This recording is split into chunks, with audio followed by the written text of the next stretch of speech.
Morning. शुरू करेंगे revision से और होमवर्क से। रिवीजन तो मैं करवाऊंगी ना, होमवर्क आप लोगों ने करना था। चलो बताओ जरा क्या क्या दिया था और किस किस ने किया है। किस किस ने किया है पहले तो रेज योर हैंड्स। तादाद बढ़ रही है, I really like it, nice. और क्या क्या दिया था पहले ये देखेंगे। बाल्टिक सी को टच करती कंट्रीज दी थी, ओके। आयुसीन कैटेगरीज दी थी, wetlands of Punjab, right of Punjab दी थी, ठीक है। और G20 members, okay. G7 members भी दिए थे मैंने, ठीक है। हाँ जी, हाँ बैलेटिक नहीं हो, बाल्टिक है। Last 5 sides, okay. वो उसके लिए है जब आपका 21 मई आएगा ना, उसके लिए। लास्ट 5 साइड्स तो अभी तो अलग हो जाएंगी। Which states of India, okay. एक एक करके पूछेंगे, बीच बीच में पूछते रहेंगे। चेतन आप बताइए मेरे को जरा फोन से हटके, इंडिया में पंजाब में कितनी नई वेटलैंड साइट्स बनी है अभी, और टोटल कितनी है? टोटल 13 है। सभी सहमत है इस आंसर से? चेतन पंजाब में आपने किया ये काम? 13 भी था कुछ, 13 वाइल्ड लाइफ सेंचुरीज हैं, ओके। जो 6 वेटलैंड साइट्स हैं वो कौन कौन सी हैं मुझे बताएंगे यूनिक। हरिके हो गई, नंगल हो गई, ब्यास, केशवपुर, मयामी, कांजली और रोपड़ वेटलैंड, ये 6 हैं। चेतन कहाँ से 13 किया आपने? सेंचुरीज किया आपने, ओके।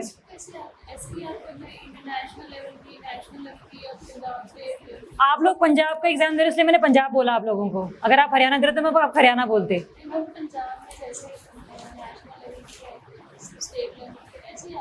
नहीं, वेटलैंड्स तो है ही ऑफ इंटरनेशनल इंपॉर्टेंस। उसमें तो कोई कैटेगरीज है ही नहीं कि वो नेशनल इंपॉर्टेंस की है, इंटरनेशनल इंपॉर्टेंस की है। वो तो आप बात करें वाइल्ड लाइफ सेंचुरीज वगैरह की। Wild life sanctuaries, national park जो पंजाब में होंगे, those will be declared by only state governments, plus central government can also declare those areas as conservation reserves और प्रोटेक्टेड एरियाज। ये वाले तो 6 ही रहेंगी जो कि रामसर साइट्स के अंडर आती हैं स्पेशली, ओके। और बाल्टिक सी का देखते हैं, किसी ने अच्छा निमोनिक बनाया है? मेरे को बताइए जितेंद्र जी, आप बताइए। आपने वो नहीं किया, निमोनिक नहीं बनाया? वो ऐसे याद नहीं रही जितेंद्र जी, ऐसे याद ही नहीं रहेंगे। आज याद है, आज याद है, मैं मानती हूँ आज याद रहेंगे। हैं लेफ्ट राइट करके याद कर लिए, ओके। लास्ट में सर आप ऑरेंज पग। बाल्टिक सी को टच करती हुई कंट्रीज के मुझे नाम बता दीजिए। बैठ जाओ, कोई बात नहीं। एस्टोनिया, कोई निमोनिक बनाया आपने इसका? निमोनिक किसने बनाया है? आधा बनाया, आधा ऐसे मैप के थ्रू बनाया आपने। क्या, कैसे याद करोगे? मैप के ध्यान में है कि ये बाल्टिक सी है, तो उस साइड में नॉर्वे, फिनलैंड, एस्टोनिया। वो चलो आपकी जो भी मेमोरी है उसमें बहुत वो फ्रेश है अभी, इसलिए वो को याद है वो मैप।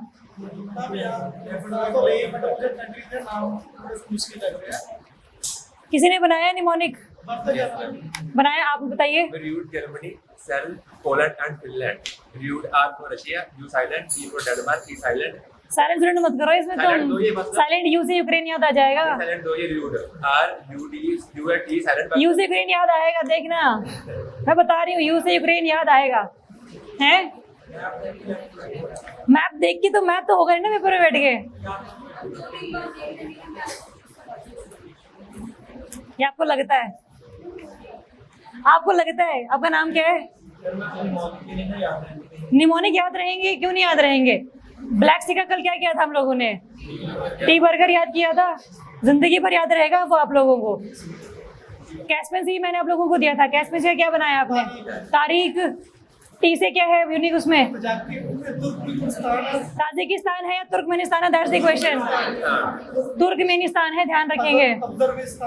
कुछ भी अपनी कंट्री बना ली उसने। अफजल पता नहीं क्या ही है। अजरबैजान, आर से रशिया, आई से के से कजाकिस्तान। आप पूछती हूँ Capitals. What is the capital of Turkmenistan? Dushanbe. Azerbaijan की बाकू, रशिया की, ईरान की तेहरान, कजाकिस्तान।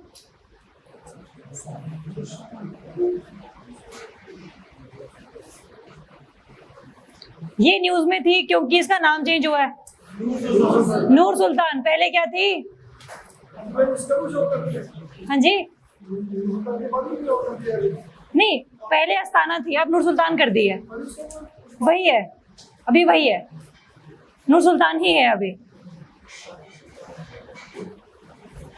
चलो, बाकी काफी लोगों ने काम किया है। बाल्टिक सी का मैं बता रही हूँ आप लोगों को, निमोनिक आप याद कर लीजिए, अदरवाइज वो चीज भूल जाएंगे आप लोग।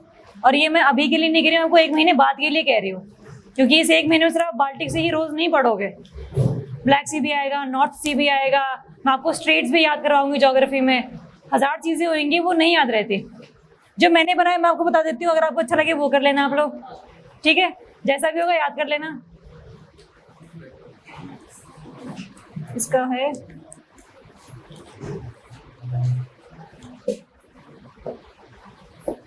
देखो, मैंने जो बनाया वो बता रही हूँ आप लोगों को।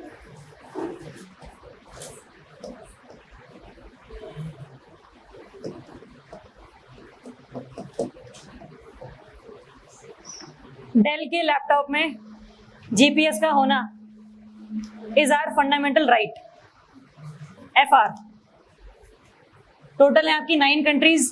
डी से है आपका डेनमार्क, ई से है एस्टोनिया, एल से है लाटविया, लिथुआनिया, जी से जर्मनी या जॉर्जिया, जर्मनी, पी से पोलैंड, एस से स्वीडन, एफ से फिनलैंड, आर से रशिया।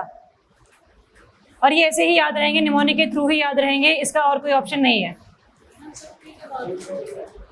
मैं सबके करवा दूंगी, बट धीरे धीरे चलेंगे।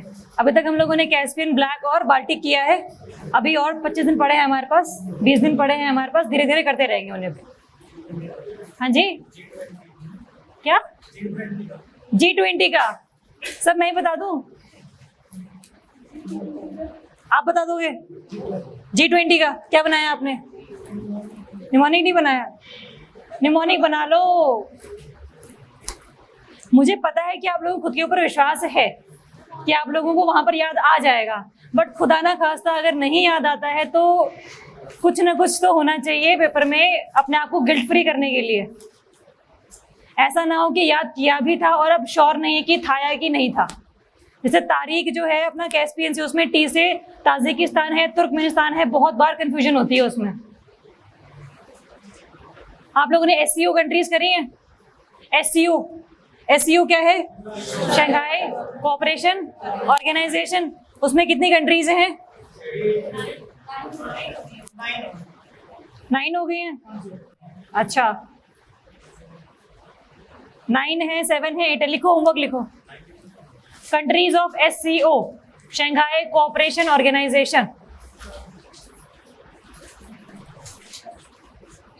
8 है, 9 नहीं है। हाँ जी, ईरान या इराक ऐड हुआ है। पाकिस्तान और इंडिया ऐड हुआ था लेटेस्ट, अभी 14-16 के आसपास। होमवर्क है आप लोगों के लिए, 8 है, 9 है, 7 है, 15 है, कितनी भी है पता करके आना। सबसे लेटेस्ट कौन सी ऐड हुई है वो पता करके आना, और किस तरीके से वो लोकेटेड है मैप पर वो पता होना चाहिए। इसका निमोनिक बनाओ चाहे ना बनाओ, आपकी मर्जी है, लेकिन फ्यूचर रेफरेंसेस के लिए बता रही हूँ आप लोगों को, निमोनिक बनाने इंपॉर्टेंट होते हैं। आप मुझे लास्ट में ये ना बोलो कि आपने नहीं बताया कि निमोनिक बनाने होते हैं, तो मैं अपने आप को सेफ लेके चल रही हूँ। चलो, कल के लेक्चर में किसी को कोई डाउट? एनीथिंग? कल के लेक्चर में, परसों के लेक्चर में, उससे पहले के लेक्चर में? कितने बच्चे नए हैं जो कि आज पहली बार आ रहे हैं? आप ही सिर्फ इकलौते। चलो शुरू करें फिर, कोई डाउट नहीं किसी को? आ जाओ फिर। फर्स्ट क्वेश्चन करेंगे, ये तो पढ़ लिया होगा आप लोगों ने काफी टाइम से, स्लाइड ओपन नहीं है। देखो जरा, जल जीवन मिशन, जल जीवन मिशन की दो कंपोनेंट्स हैं। एक तो है आपका ऑब्जर्वर, नहीं याद करनी, ऑब्जर्व करने के लिए दुनिया घूम रही है, हमें नहीं फर्क पड़ता। पार्टिसिपेंट्स जो हैं, जो एक्चुअल मेंबर्स हैं, जिनकी वोटिंग की कोई अहमियत है, वो हम याद रखेंगे। क्लियर है? चलो, consider the following statements regarding the Jal Jeevan mission. नाम से ही क्लियर है।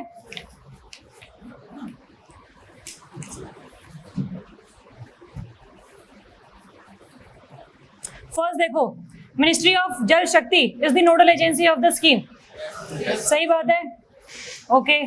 Second, Jal Jeevan mission envisages supply of 55 litres of water per person per day to every rural हाउस होल्ड बाय 2024। देखो इसमें ना दो कंपोनेंट्स है। पहली बात तो ये न्यूज में क्यों था? न्यूज में इसलिए था क्योंकि अभी इस स्कीम के कंटिन्यूएशन के लिए काफी सारे जो पैसे हैं दिए गए थे to the ministry of Jal शक्ति, तो न्यूज में तो इसलिए था। दूसरी चीज, एक ऐसा कंपोनेंट है जो कि बिलोंग करता है टू द रूरल एरियाज, दूसरा है जो कि बिलोंग करता है टू द अर्बन एरियाज। मकसद इस स्कीम को लेकर आने का सिर्फ इतना है कि लोगों को पानी भरने के लिए अपने घरों से दूर ना जाना पड़े, ताकि जितने भी उनके घर हैं वहां पर जो फंक्शनल टैप्स हैं उनके थ्रू पानी पहुंचाया जा सके, मोटर्स वगैरह लगी हों। ठीक है, तो मकसद इसका ये है। अब इसमें टारगेट हम लोगों को ध्यान में रखना है कि हम लोगों को कम से कम 2024 तक जितने भी ऐसे एरियाज हैं जो कि बिलोंग करते हैं टू द रूरल एरियाज, वहां पर हर पर्सन के लिए हर डे 55 लीटर्स कम से कम प्रोवाइड करने हैं। काम चल जाता है उतने में। तो दोनों में फर्क सिर्फ इतना है, मकसद दोनों का सेम है, अर्बन प्लस रूरल का।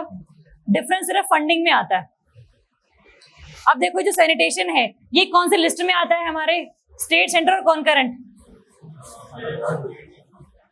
स्टेट लिस्ट में आता है, हेल्थ भी स्टेट लिस्ट में ही है ना, तो ये स्टेट लिस्ट में सारी चीजें आती हैं।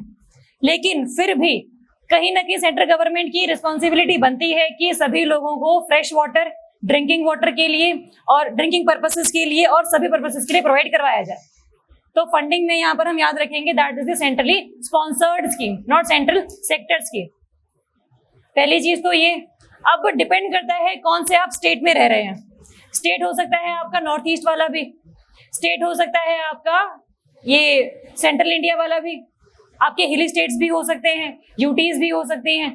तो हर स्टेट कैटेगरीज के लिए अलग अलग पैरामीटर्स हैं कि इतनी फंडिंग सेंट्रल गवर्नमेंट के द्वारा जाएगी। अगर हम यूटीज की बात करें तो यूटीज में तो total 100% will be given by central government. ऐसे स्टेट जो कि हिली स्टेट्स हैं, हिली स्टेट्स में कौन कौन से आएंगे? हिमाचल प्रदेश, उत्तराखंड और आपके ये सारे के सारे north eastern states. North east में कितने स्टेट्स हैं टोटल? 7 प्लस सिक्किम। जब आप नॉर्थ ईस्टर्न काउंसिल करोगे वहां आपको पता लगेगा कि नॉर्थ ईस्टर्न काउंसिल में पहले सिर्फ 7 मेंबर्स हुआ करते थे, बट अब उसमें सिक्किम को भी ऐड कर दिया गया था। Now this Sikkim is also the part of north eastern India. ठीक है, तो उन चीजों के लिए, उन स्टेट्स के लिए आपका 90-10, 90 will be given by centre, 10 will be given by the state. ऐसा क्यों है? कुछ लॉजिक भी होगा इसके पीछे। फाइनेंशियली वो स्ट्रांग नहीं है, ठीक है। जो टेरेन है वो काफी ज्यादा उबड़ खाबड़ है, ज्यादा पैसे चाहिए हैं। वहां की जो पॉपुलेशन है वो भी थोड़ी सी गरीब है as compare to rest of India. Tribal population ज्यादा है वहां पर, है ना। तो जो सेक्शंस मार्जिनलाइज्ड होते हैं, वल्नरेबल होते हैं, उनके भले के लिए, वेलफेयर के लिए more funds are given by the central government. They have more responsibilities. और जो बाकी स्टेट्स बचे हुए हैं, रेस्ट ऑफ इंडिया वाले, हिली स्टेट्स को छोड़ दो, नॉर्थ ईस्ट इंडिया को छोड़ दो और यूटीज को छोड़ दो, तो बाकी बचे वालों के लिए 60-40 या 50-50? ध्यान रखेंगे नॉर्मली 60-40 होता है, बट इस वाली स्कीम में आपका 50-50 है। जल जीवन मिशन में आपको 50-50 फॉर अदर स्टेट्स, ये आप याद रखेंगे। आप इसको ऐसे याद कर सकते हो कि जे जे डबल डबल है, हाफ हाफ कर लिया सेंटर और स्टेट में। बाकी जहां पर आपको ये हल्की सी कंफ्यूजन रहे कि 60-40 है, 50-50 है, तो आप याद रखना 60-40 ही जनरली होता है, तो उसको ये आप मार्क कर देना। बट जहां पर एक्सेप्शन आएगा वो हम बता देंगे आपको। यहाँ पर एक्सेप्शन था इसलिए हमने ध्यान से पढ़ लिया इसको। चलो दूसरी चीज, ऐसे स्टेट्स जहां पर अर्बन एरियाज की हम बात करते हैं, same goes for the urban areas, functional tap house hold होनी चाहिए। वहां पर फर्क आता है फंडिंग का। वहां पर जो फंडिंग है that is depending upon the population of the city. अगर आप यहाँ देखो नीचे लिखा हुआ है जिन सिटीज की population less than 1 lakh rupees है, 1 लाख पीपल है, उनमें कितना परसेंटेज जाएगा सेंटर का? लास्ट में लिखा, लास्ट में साइड में 50% जाएगा सेंटर की फंडिंग। जिनकी पॉपुलेशन इज मोर देन, ये रहा, more than 1 lakh to 10 lakh population, उनके लिए है आपकी 25%, नहीं इसके लिए 33%। 50% है, 33% है और 25% है। 50% less than 1 lakh, 1 lakh to 10 lakh 33%, और मोर देन 10 लाख 1 मिलियन से ज्यादा अगर होगी तो सेंटर की फंडिंग होगी 25% of the total budget. Clear है? दोनों में इसलिए डाउट रहता है, इसलिए क्वेश्चन को हम लोगों ने लिखा है इसमें। अदरवाइज ये स्कीम बहुत इजी है, क्वेश्चन बहुत इजी था, सबका सही हो जाना चाहिए था। किसी को कोई डाउट इस मिशन की, इस स्कीम की, मिशन की थीम में, इसके ऑब्जेक्टिव में, इसके पर्पस में, इसकी फंडिंग में, इसके पूरे के पूरे लॉजिक में? हाँ जी,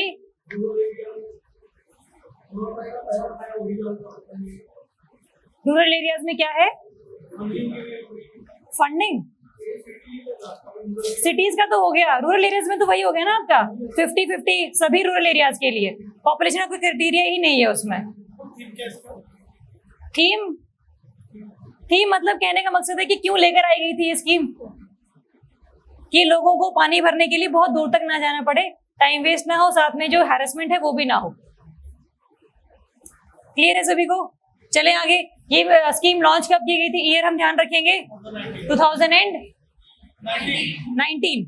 जो इंपॉर्टेंट स्कीम्स हम लोग यहाँ पर करेंगे उनके आपने ईयर ध्यान में रखने हैं, क्योंकि पेपर में क्वेश्चन कैसे आएगा, arrange the following scheme chronologically. वहां पर आपको अगर ईयर पता होंगे तो आप इजीली उसको डिटेक्ट कर पाओगे। हम लोगों ने कल रूसा किया था, राष्ट्रीय उच्चतर शिक्षा अभियान, वो कब लॉन्च किया था हम लोगों ने? 2013। हमने एक और की थी स्कीम एजुकेशन वाली,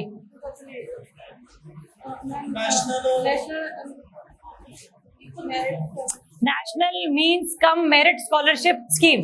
ये कब लॉन्च की गई थी? 2008। हम सिर्फ वही स्कीम कर रहे हैं जो कि न्यूज में रहती है। Otherwise there are abundance of schemes, thousands of scheme, हमें फर्क नहीं पड़ता कितनी है, जो न्यूज में रहेगी। किसी को फंड एक्स्ट्रा दिया जाएगा, किसी में एक्स्ट्रा पॉपुलेशन ऐड की जाएगी, वो हम याद रखेंगे।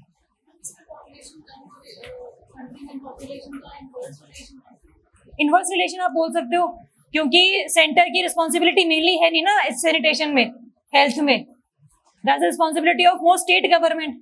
सेंटर तो अपनी मर्जी से पैसे दे रहा है।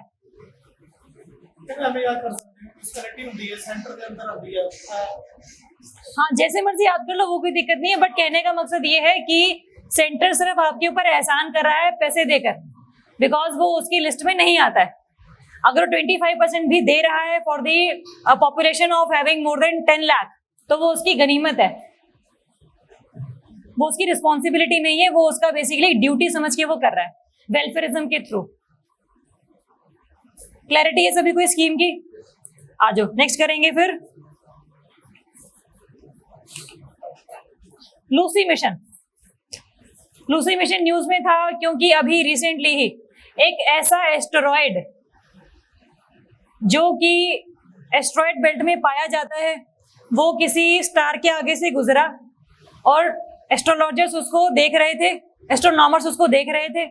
उन्होंने हल्का सा ये फील किया कि जो स्टार की इंटेंसिटी है लाइट की, उसमें हल्की सी कमी आई है। इसका मतलब कोई चीज उसके आगे से गुजरी है। और वो चीज क्या गुजरी थी? एस्ट्रॉइड, जो कि इस एस्ट्रॉइड बेल्ट में लाया करता था। न्यूज में ये इसलिए था।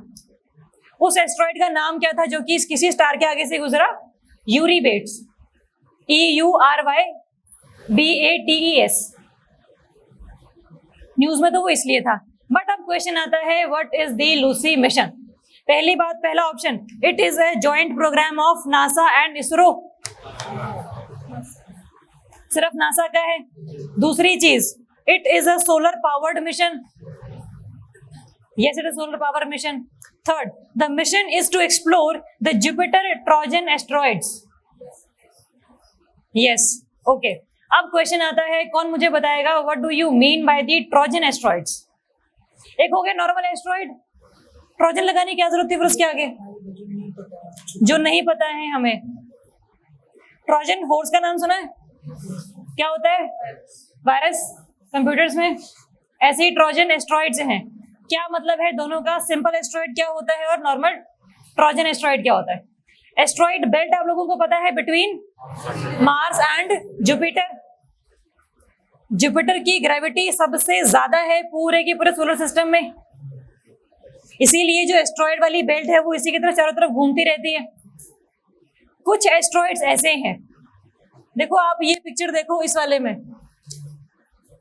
ये वाली जो बेल्ट है आपकी, that is the asteroid belt between Mars and Jupiter. ये है आपके नॉर्मल एस्ट्रॉइड्स। जो ट्रोजन वाले हैं वो ये है, जो कि जुपिटर का जो ऑर्बिट है उसी में ही लाई करते हैं और उसी को ही पूरा का पूरा सन के चारों तरफ घूमते हैं। हर बॉडी सोलर सिस्टम में इज रिवॉल्विंग अराउंड द सन। जो नॉर्मल एस्ट्रॉइड्स हैं वो हैं आपकी मार्स और जुपिटर की बेल्ट में सन के अराउंड घूम रहे हैं। जो ट्रोजन एस्ट्रॉइड्स हैं वो जुपिटर का ही जो ऑर्बिट है उसको शेयर कर रहे हैं, बिल्कुल उसके पास हैं। और मतलब आप बोल सकते हो कि they share the orbit with the Jupiter. अब हो क्या सकता है बेसिकली, कभी ऐसा हो सकता है जो एस्ट्रॉइड है उसकी चलने की गति कम हो जाए और जो जुपिटर है वो तेजी से चल रहा है, रिवॉल्व कर रहा है अराउंड द सन, टकरा सकते हैं आपस में, है ना।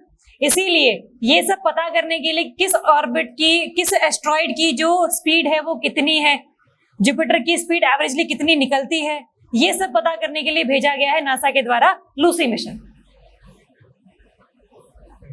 क्लैरिटी है? और ये सिर्फ एक एस्ट्रॉइड के लिए नहीं है, ये काफी सारे एस्ट्रॉइड्स के लिए है। इसका मतलब ये ऑर्बिटर मिशन नहीं रहेगा, किसी एक के चारों तरफ नहीं घूमेगा। ये लैंडर मिशन भी नहीं होगा, किसी की सतह पर जाकर आएगा भी नहीं नीचे। ये कैसा रहेगा? फ्लाई बाय मिशन होगा। ये फ्लाई बाय का मतलब क्या होता है? आपने अर्थ से किसी चीज को लॉन्च किया, वो उसने जुपिटर को पढ़ा, जुपिटर के अराउंड एक ऑर्बिट लगाया, फिर वो सैटर्न पर चला गया, फिर वो प्लूटो पर चला गया, फिर नेपच्यून पर, इस तरीके चलता चला गया, सबको हाय बोलता हुआ जा रहा है। वो फ्लाई कर रहा है, बाय बोल रहा है, तो फ्लाई बाय मिशन बोलते हैं इन्हें। ऑर्बिटर मिशन हम लोगों को पता है क्या चीज होती है, लैंडर मिशन पता लग गया हमें, फ्लाई बाय मिशन पता लग गया हमें, सबको क्लैरिटी है इस चीज की। What are the Trojan asteroids, ये सभी को पता है। अब दोनों में क्या डिफरेंस है ये भी पता है हम लोगों को। लूसी मिशन क्या लॉन्च किया जा चुका है या होना है? अभी हो गया है, ये लॉन्च किया जा चुका है। हाँ, तभी तो उसको ऑब्जर्व कर रहे हैं बेसिकली। और जो अभी न्यूज में था वो क्या है? ये यूरीबेट्स, जो आपको हाईलाइट करके दिखाया हुआ है। यूरीबेट्स वो एस्ट्रॉइड है, ट्रोजन एस्ट्रॉइड है, जो कि किसी स्टार के आगे से गुजरा था और उस स्टार की इंटेंसिटी ऑफ लाइट थोड़ी सी कम हो गई थी। तो लूसी मिशन क्या है? एस्ट्रॉइड्स क्या होते हैं? एस्ट्रॉइड्स नॉर्मली होते क्या हैं वैसे? What do you mean by the term asteroid? जो मिट्टी से बने होते हैं। मिट्टी से तो हम भी बने, हम एस्ट्रॉइड है।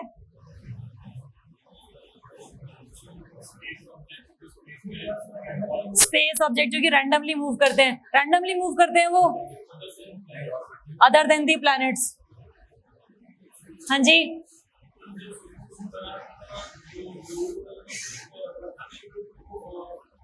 बिकम दी प्लैनेट्स,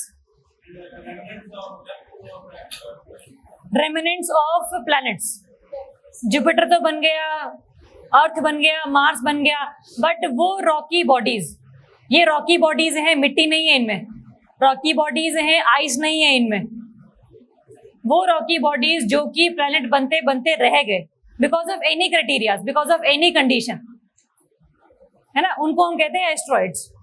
और इनको हम और क्या बोलते हैं, माइनर प्लैनेट्स, कि अगर थोड़े और इनका साइज बड़ा हो जाता तो ये प्लैनेट भी कहे जा सकते थे, क्योंकि बाकी और कंडीशन सेटिस्फाई करते हैं ऑफ बीइंग अ प्लैनेट। ठीक है, अगर आप लोगों से पूछूं कि what do you mean by the meteoroids और मीटियोरॉइड्स और एस्ट्रॉइड्स में दोनों में क्या फर्क है? जो अर्थ की तरफ आते हैं वो कौन होते हैं? जो बेसिकली मार्स और जुपिटर के बीच में प्रेजेंट हैं, दोज आर दी एस्ट्रॉइड्स। और नॉर्मली ऐसे रॉकी ऑब्जेक्ट्स जो कि किसी भी स्टार, किसी भी प्लैनेट, किसी भी सैटेलाइट की ग्रेविटी के इन्फ्लुएंस के अंडर उसकी तरफ आ जाते हैं, उनको हम क्या कहते हैं? मीटियोरॉइड्स। METEROIDS, जो कि अर्थ के एटमॉस्फेयर में अभी एंटर कर रहे हैं। अगर अर्थ के एटमॉस्फेयर में एंटर कर गए और वो जल गए, क्योंकि अर्थ का एटमॉस्फेयर थोड़ा सा गर्म है, आयनोस्फेयर वाली साइड जल जाती हैं चीजें, उनको हम तब क्या बोलेंगे? मीटियोर्स। अगर वो पूरे तरीके से नहीं जले और जाकर धरती की सतह पर टकरा गए तो हम उनको क्या बोलेंगे? Meteorites. METERITES। Meteoroids, meteors, meteorites, तीनों चीजें आपने ऐसे ही ध्यान में रखनी है। और those are different from the asteroids, क्योंकि जो एस्ट्रॉइड्स हैं वो एक ही बेल्ट में घूमते रहते हैं। बहुत कम एरियाज ऐसे हैं जहां पर कोई एस्ट्रॉइड धरती पर आकर टकराएगा, बहुत कम है ऐसे, अदरवाइज वो एक ही ऑर्बिट में रहते हैं जनरली। ठीक है, होमवर्क लिखोएगा आप लोग अपने लिए। OSIRIS REx mission, OSIRIS, OSIRIS, OSIRIS, रेक्स, REX, ओसिरिस रेक्स मिशन। किनको पता है कि कौन से एस्ट्रॉइड के लिए था ये? बेनू एस्ट्रॉइड के लिए था। मकसद क्या था इसका? किसके द्वारा लॉन्च किया गया था इसको? नासा।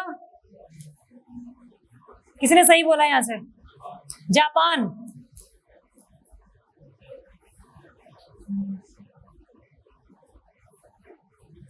जापान है या नासा है?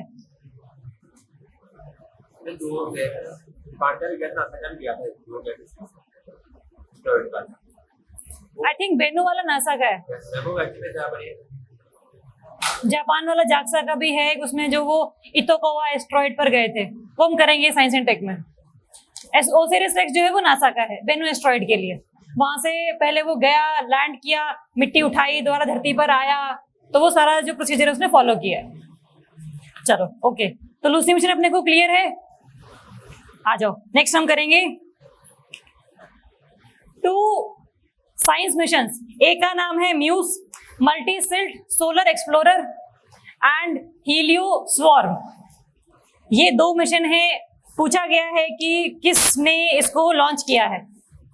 ऑप्शंस आपके पास नासा, इसरो, रोस्कॉस्मोस और JAXA. Helio swarm and MUSE. तुक्का ही मार दो। नासा, सी रोस्कॉस्मोस। रशिया से काफी प्यार है तुम्हें, मुझे ऐसा लगता है। क्या लगता है? जापान। 4 ऑप्शन है, तीन तो तुम लोगों ने बता दिए। क्वेश्चन देखो, ये तो ठीक है, नासा ने इसको लॉन्च किया है, लॉन्च करेगा। क्वेश्चन अब ये आता है कि इनका मकसद क्या है। जो आपका म्यूस मिशन है, मल्टी-सिल्ट सोलर एक्सप्लोरर मिशन, नाम से क्लियर है, वो मिशन जो कि एक्सप्लोर करेगा एक्सप्लोरेशन ऑफ सन। हम लोगों ने पहले भी किया था, जो सन है उसके कोर में क्या हो रही है, कौन सी रिएक्शन हो रही है? न्यूक्लियर फ्यूजन रिएक्शन हो रही है, इसलिए टेम्परेचर वहां पर ज्यादा होना बनता है। लेकिन जो कोरोना है, इसकी लेयर, आउटर मोस्ट लेयर, वहां पर टेम्परेचर कैसा होना चाहिए था? कम होना चाहिए था, बट वहां पर है ज्यादा टेम्परेचर। कोरोना में टेम्परेचर ज्यादा होने की वजह से होता क्या है, नॉर्मली जो सन बेसिकली आपको पता है, इमेजिन कर पा रहे हो आप, उसको आग का गोला है वो, एक तरीके से थोड़ी थोड़ी जो आग है वो उसमें से निकलती रहती है। जो आयनाइज्ड पार्टिकल्स हैं सन में से वो निकलते रहते हैं। सन किस स्टेट में है? सॉलिड, लिक्विड, गैस, 3 स्टेज होती है ना, चौथी भी होती है एक, कौन सी? प्लाज्मा। पांचवी भी होती है कोई, पांचवी कौन सी होती है? Bose Einstein condensate. तो there are 5 states of matter. तो जो सन है वो हमारा, वो किस स्टेट में है? प्लाज्मा स्टेट में है वो। उसमें से क्या है, बहुत सारे जो आयनाइज्ड प्लाज्मा पार्टिकल्स हैं कोरोना से वो निकलते हैं। उनको हम क्या कहते हैं? We call them solar winds. Solar winds क्या है, नॉर्मली हर प्लैनेट पर जाती हैं, बट वो इतनी खतरनाक नहीं होती है, आपकी कम्युनिकेशन सैटेलाइट्स को वो हैम्पर नहीं करती हैं, निकलती रहती नॉर्मली, उसका कोई फर्क नहीं पड़ता। लेकिन there is the another concept, CME, coronal mass ejection. इसका मतलब क्या है, यहाँ पर भी जो फायर है वो निकल रही है, प्लाज्मा पार्टिकल्स निकल रहे हैं, बट अब उनकी जो स्ट्रेंथ है, जो उनकी इंटेंसिटी है, वो बहुत ज्यादा हो गई है। एक तो सिर्फ आपके पास आग की लपटें आए, एक आपके पास पूरी की पूरी आग ही आ जाए, है ना। तो जो CMEs हैं वो निकलते हैं कोरोना से। वो क्यों निकलते हैं, पहली बात तो ये हमें नहीं पता। दूसरी चीज, उसकी वजह से अर्थ का जो एटमॉस्फेयर है उस पर क्या इंपैक्ट पड़ता है वो भी हमें नहीं पता। इन सभी चीजों का पता लगाने के लिए हमने जितने मिशन भेजे हैं, चाहे वो आदित्य L1 मिशन हो जो हम भेजेंगे, चाहे वो पार्कर सोलर प्रोब हो जो हम लोगों ने भेजा जा चुका है हमारे द्वारा, सबका मकसद एक ही है। इस वाले का भी यही है कि किस तरीके से, देखो इसके आपके स्टेटमेंट में भी लिखा ही हुआ है कि dynamics of sun earth connection, sun के सोलर विंड की वजह से, CMEs की वजह से अर्थ के वेदर पर क्या इंपैक्ट पड़ रहा है, अर्थ की जो कम्युनिकेशन सैटेलाइट्स हैं उनके ऊपर क्या इंपैक्ट पड़ रहा है, ये सब बताया जाएगा by this news mission of NASA. दूसरा जो आपका है हीलियोस्वार्म। हीलियोस्वार्म क्या है? स्वार्म का मतलब क्या होता है नॉर्मली? झुंड, है ना, बीज वगैरह बोल सकते हो आप, ठीक बात है। हीलियोस्वार्म का मतलब भी क्या होगा? ये there is a group of 9 spacecraft. HelioSwarm में हम लोग 9 पेलोड्स को भेज रहे हैं, कहने का मकसद ये है 9 टाइप्स ऑफ स्पेसक्राफ्ट हैं जो सोलर विंड्स निकली हैं वो किस एरिया में गई हैं, कैसे उन्होंने रिएक्ट किया है with the atmosphere of different planets, ये सब पता लगाएगा ये हीलियोस्वार्म। सोलर विंड निकली क्यों है, इसका इफेक्ट क्या होगा, इसकी स्पीड कितनी है, ये सब बता रहा है आपको म्यूस मिशन। लेकिन एक्चुअल में उनका पाथ क्या रहेगा, अर्थ में कब तक पहुंचेंगे, अर्थ के एटमॉस्फेयर से कैसे रिएक्ट करेगा, ये सब बताएंगे आपको ये हीलियोस्वार्म। 9 स्पेसक्राफ्ट्स हैं, डिफरेंट प्लैनेट्स के लिए अलग अलग हम लोगों ने असाइन किए हुए, सिर्फ अर्थ ही नहीं बाकी और सारी चीजें भी। क्लैरिटी है सभी को? क्या ये दोनों मिशंस हैं, किसने लॉन्च किए हैं? चल सकते हैं आगे। ऑप्शन क्या, आंसर क्या रहेगा इसका? नासा।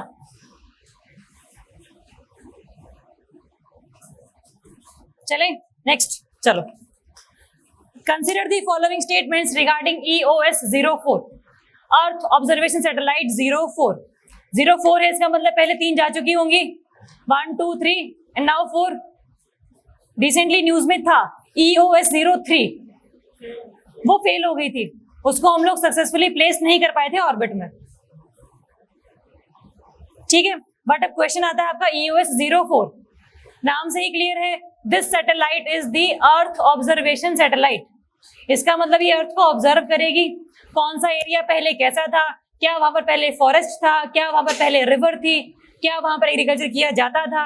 अगर ठीक बात है, मतलब अगर नॉर्मल सब कुछ चल रहा है अच्छी तरीके से तब तो ठीक है, बाकी जो चेंजेस हो रहे हैं वो कैसे हो रहे हैं पता लगाने के लिए हम लोगों ने इसको भेजा।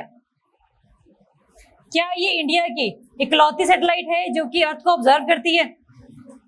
इसके अलावा बहुत सारी और भी हैं, फॉर एग्जाम्पल कौन सी? कार्टोसैट, सही बात है, Cartosat is the earth observation satellite. Okay, और ओशन सैट जो ओशंस के लिए स्पेशली है, okay. resource set, Resourcesat है जो कि सिर्फ और सिर्फ रिसोर्सेज के लिए है। कहाँ पर बॉक्साइट की ओर प्रेजेंट है, कहाँ पर आयरन का ओर प्रेजेंट है, ये सब चीजें पता लगाने के लिए भेजी है हम लोगों ने रिसोर्स सेट। ये वाली सारी कॉम्प्रिहेंसिवली कवर करती है चीजों को। ऑप्शन देखो पहला, EOS-04 is a radar imaging satellite capable of providing high quality images under all weather conditions। सही बात है, ऑल वेदर कंडीशंस में ये एप्लीकेबल रहेगा। आया ना? अगर फॉगी कंडीशंस होगी तो क्या होगा? अगर फॉग है काफी सारा एटमॉस्फेयर में तब भी ये कामयाब रहेगी। रडार में है इसलिए सक्सेसफुल रहेगी। Okay, satellite has a mission life of 10 years। Satellite जब कोई भी आप पढ़ते हैं उसके 5-6 क्वेश्चंस होते हैं। पहली बात तो इसका टाइप क्या है, ये करेगा क्या, इसका वेट कितना है, तीसरी चीज इसका लाइफ स्पैन कितना है, और चौथी चीज इसको किस ऑर्बिट में प्लेस किया गया है, और पांचवी चीज किस व्हीकल के द्वारा इसको लॉन्च किया गया है। क्या वो PSLV है, क्या वो GSLV है। ठीक बात है। तो इसका मिशन लाइफ कितना है, इसका 10 years। नेक्स्ट आएंगे जरा, this is ISRO's first launch in 2022। 2022 का पहला लॉन्च है क्या ये? जब कंफ्यूजन हो सकती है कि क्या ये इसरो का पहला लॉन्च है ओवरऑल ही, मतलब वो तो ट्रू होगा ही नहीं किसी भी कंडीशन में। ध्यान से पढ़ो स्टेटमेंट, इन 2022 का पहला लॉन्च है क्या ये? Yes. Who is the new chairperson of ISRO? Somnath ji. बुआ का लड़का नहीं ना हमारे, वो जी लगाएंगे साथ में। चलो ऑप्शंस पता लगे, तीनों सही हैं, तो क्या रहेगा आंसर आपका? All of the above. तो हम लोगों ने इसका टाइप देख लिया, हम लोगों ने इसका मिशन लाइफ देख लिया, हम लोगों ने इसका वेट कितना है 1710 kg, याद है आपको? लिखा हुआ है, इतने शाणे तो तुम नहीं हो सकते। 1710 is the kg is the weight. ऐसे क्वेश्चंस यूपीएससी में भी आते हैं, ऐसे क्वेश्चन पीपीएससी में भी आते हैं वेट वाले। आपको लगेगा इन्फॉर्मेशन मतलब ये ट्रिविया है, बट ये ट्रिविया नहीं है, इन्फॉर्मेशन ये यूजफुल रहेगी आप लोगों के लिए। अब बात आती है कौन से ऑर्बिट में इसको हम लोगों ने प्लेस किया है। लिखा हुआ है, मैंने देख लिया दोबारा से। It is placed in the sun synchronous orbit. Question आप लोगों के लिए अब ये है कि what do you mean by the SSOs. रट्टा तो मैं ही मार लूंगी, कंसेप्ट क्या है इसके पीछे ये पता होना चाहिए। कौन बताएगा एसएसओस?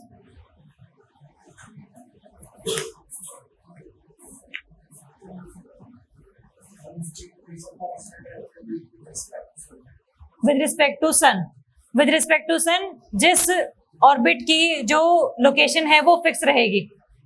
इसका मतलब क्या हुआ? तो बहुत टेक्निकल हो गया, मुझे नहीं समझ में आया।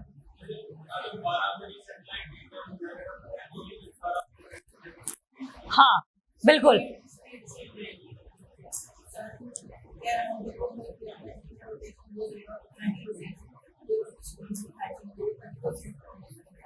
सिंक्रोनस का मतलब होता है एंगल। सन के विद रिस्पेक्ट टू जो एंगल है ऑर्बिट का वो सेम रहेगा। कहने का मकसद ये है कि अगर आज सैटेलाइट 12 बजे आई है तो कल सैटेलाइट दोबारा इसी जगह पर 12 बजे ही आएगी, अगले दिन 12 बजे आएगी, उससे अगले दिन 12 बजे आएगी, उससे अगले दिन 12 बजे आएगी। तो कहने का मकसद है हम उन चीजों को ऑब्जर्व करते हैं जो कि with respect to date, with respect to time किस तरीके से चेंज हो रही है। नॉर्मली होता क्या है कि ऑब्जर्व करने के लिए सन की जो लाइट है दैट इज मोर प्रेफर्ड। अगर अंधेरा होगा तो ऑब्जर्वेशन में तकलीफें आती हैं, इसीलिए सन का जो एंगल है वो मेंटेन रहेगा ताकि हर जगह पर जहां पर वो चीजें ऑब्जर्व कर रही है वहां पर जो सन है वो प्रेजेंट रहे। ताकि observation is feasible, observation is थोड़ा सा अच्छी। तो सन सिंक्रोनस ऑर्बिट का मतलब होता है जहां पर जो कोई भी सैटेलाइट है जिस जगह पर सोलर टाइम में जहां पर पहुंच रही है, अगले दिन भी उसी टाइम पर वो पहुंचेगी। और ये वाली आपकी एसएसओज ही हैं। एसएसओज नॉर्मली कैसे होते हैं? इक्वेटर के अराउंड होते हैं या पोल्स के अराउंड होते हैं? पोल्स के अराउंड होते हैं। इनको ना पीएसएसओज भी बोलते हैं, पोलर सन सिंक्रोनस ऑर्बिट्स। ऑल्टीट्यूड कितना रहता है अगर हम अर्थ की बात करें तो? लिखा हुआ है, they are in the low earth orbit, less than 800 kilometre तक जो भी ऑर्बिट रहेगा वो रहेगा हमारा पीएसएसओस। सैटेलाइट, अगर क्वेश्चन ये है, माना सैटेलाइट है जो कि धरती के बहुत पास घूम रही है, एक बहुत दूर घूम रही है, किसकी स्पीड ज्यादा होती है? जो दूर है, रीजन अट्रैक्शन कम हो जाता है, तो कम होनी चाहिए, स्पीड ज्यादा होनी चाहिए। रेडियस एरिया कवर करने के लिए ऐसा तो कुछ जरूरी नहीं कि आपने एक दिन में पूरा चक्कर लगाना है। कंडीशन ऐसी नहीं है कोई कि सैटेलाइट अगर आपने लॉन्च कर दिया तो एक दिन में चक्कर लगाना ही लगाना है उसने। हाँ जी, लास्ट। जो नजदीक होगी उसकी स्पीड ज्यादा होगी क्योंकि उसको ग्रेविटी को काउंटर करना पड़ रहा है। अगर उसकी स्पीड हल्की सी कम हुई तो अर्थ की तरफ वो खींची चली आएगी। समझ पा रहे हैं इस चीज को? तो to counter the effect of earth's gravity, satellite near the earth's orbit have the more speed. What is the altitude of geostationary orbits? Geostationary orbit कितने हैं पूरे ब्रह्मांड में? नहीं है, एक भी नहीं है। कितने ये नहीं पता। किसको पता है कितने ऑर्बिट्स हैं जियोस्टेशनरी? एक ही है, एक ही है। इक्वेटर के अराउंड घूमता रहता है वो। Height 35786 kilometre. अगर आप अर्थ से 35,786 किलोमीटर ऊपर जाएंगे और इक्वेटर के अराउंड चक्कर लगाएंगे तो वो ऑर्बिट कैसा रहेगा आपका? Geostationary orbit. जियोस्टेशनरी का मतलब क्या है? जो कि अर्थ से हमेशा सेम ही जगह पर दिख रहा है। और ऐसा क्यों है वो? क्योंकि अर्थ की जो रोटेशन की स्पीड है, अर्थ रोटेट कर रही है, सैटेलाइट है वो रिवॉल्व कर रही है। अगर दोनों की स्पीड बिल्कुल सेम है तो हमें एक सैटेलाइट हमेशा एक ही जगह पर नजर आएगी। तो बिकॉज ऑफ द सेमनेस या फिर सिमिलैरिटीज या फिर equality, rotation of the speed, rotation of the earth and the revolution speed of the satellite is same. That's why geostationary, stationary का मतलब ही होता है वहीं पर रुका हुआ। क्लैरिटी है सभी को? पोलर का मतलब है वो पोल वाले एरिया में ऐसे घूम रही है, पोल्स की तरफ। बट जरूरी नहीं कि प्रॉपर 90 डिग्री पर ही वो प्लेस हो, 70-80 डिग्री भी हो सकता है उसका angle, but near to poles है। जो जियोस्टेशनरी ऑर्बिट है, क्या किस चीज के लिए वो यूज किया जाएगा? कम्युनिकेशन के लिए या फिर ऑब्जर्वेशन के लिए? कम्युनिकेशन के लिए। ऑब्जर्वेशन के लिए क्यों नहीं किया जाएगा? 60 पॉइंट पर है। दूर भी तो कितना है यार, वो क्या नजर आएगा 50 किलोमीटर से ऊपर? तो पहली बात तो डिस्टेंस बहुत ज्यादा है और साथ में एक ही जगह पर है। धरती को ऑब्जर्व करना है, इस जगह ऑब्जर्व थोड़े करना है हमें। बट एक जियोस्टेशनरी सैटेलाइट धरती का 1/3 हिस्सा कवर करती है, इसीलिए वी नीड कम से कम 3 geostationary satellites to cover the whole earth, है ना? तो ऐसा नहीं है कि ऑब्जर्व करने के लिए एक ही जगह, एक कमरे को ऑब्जर्व नहीं कर रही है वो, 1/3 ऑफ द अर्थ को ऑब्जर्व कर सकती है वो एक टाइम में। तो ऑब्जर्वेशन के लिए वो यूज की जा सकती थी, लेकिन डिस्टेंस बहुत ज्यादा है इसलिए हम उसको यूज नहीं कर रहे। क्लैरिटी है सभी को ऑर्बिट्स के बारे में जितने हम लोगों ने आज अभी किए? किसी को कोई डाउट? इमेजिन हो पा रही है चीजें? चलो नेक्स्ट आ जाओ फिर। हाँ, रामानुजन प्राइज 2022 बहुत इजी क्वेश्चन है, आने के चांसेस बहुत ज्यादा हैं। बहुत फैक्चुअल क्वेश्चन है, पढ़ो जरा पहला statement. Awarded to Neena Gupta, Neena Gupta ji, सही है? Okay, second, the prize is awarded annually to a researcher from a developing country. Developing country नहीं, किसी को मिल सकता है। मैथमेटिक्स के लिए तो रिसर्च मैथमेटिक्स में तो हो सकती है। नहीं, आप इसको मना क्यों कर रहे हो? एनुअली के लिए या फिर डेवलपिंग कंट्री के लिए या फिर रिसर्चर के लिए? मैथमेटिक्स मेंशन नहीं है। अगर मेंशन नहीं है तो मान लें कि मैथमेटिक्स का मतलब ही नहीं है। अगर कोई चीज मेंशन नहीं होती है तो हम अज्यूम करते हैं कि हाँ इसका मतलब ये भी तो होता होगा। रिसर्च को हम ओवरऑल लेंगे ना, फिजिक्स में रिसर्च होती है, केमिस्ट्री में होती है, मैथ्स में होती है, सोशियोलॉजी में होती है। अगर इसमें लिखा होता है स्पेशली कि it is given to those scientists who research but not in maths, तब तो सही हो, तब तो फॉल्स होती वो। तो ये मैथ्स के लिए है बट रिसर्चर वाला शब्द सही है। थर्ड देखो, age is no barrier to receive the award, false है। तो क्या एज रहती है इसके लिए? 45 ईयर्स। ये स्पेशली उन लोगों के लिए है जो कि डेवलपिंग कंट्रीज में रहते हुए इतने सारे रिसोर्सेज के लैक होने के बावजूद भी रिसर्च करते हैं और नए रिजल्ट्स लेकर सामने आते हैं। और ये उनके लिए है जो कि काफी यंग अभी मैथमेटिशियंस हैं। तो 45 ईयर्स ये है। और एज इज अ बैरियर। चाहे आपने कितना ही अच्छा काम कर लिया हो, अगर आप 50 साल के तो आपको ये अवार्ड नहीं मिलेगा। ऑप्शन बताओ जरा। डी ऑप्शन, सी। हाँ, पूछा क्या है? इनकरेक्ट पूछा है। इसी में कंफ्यूज करना था मुझे तुम्हें। तो ऑप्शन हो गया आपका बी, बाकी दो सही है, पहले दूसरे, तीसरा गलत है। होमवर्क लिखो। Abel prize, ABEL ji, Abel prize ABEL, the Nobel prize for mathematics, मतलब generally known as the, otherwise mathematics में नोबेल प्राइज नहीं मिलता है, but Abel prize is known as the Nobel of the maths. Recently किसको मिला है, क्यों मिलता है, क्या पैसे मिलते हैं या फिर कोई ग्रांट मिलती है, ये हम पता करके आएंगे। सही है, चलो नेक्स्ट आ जाओ फिर।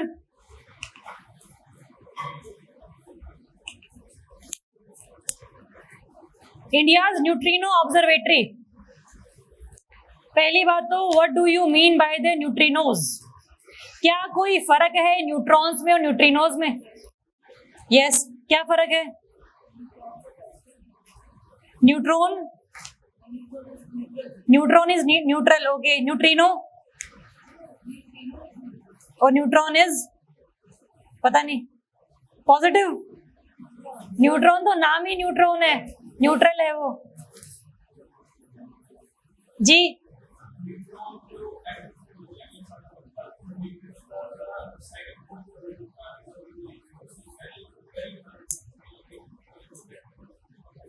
जितना मुझे सुनाई दिया कि they are the second most abundant particle found in the universe. Okay, पहले कौन से हैं?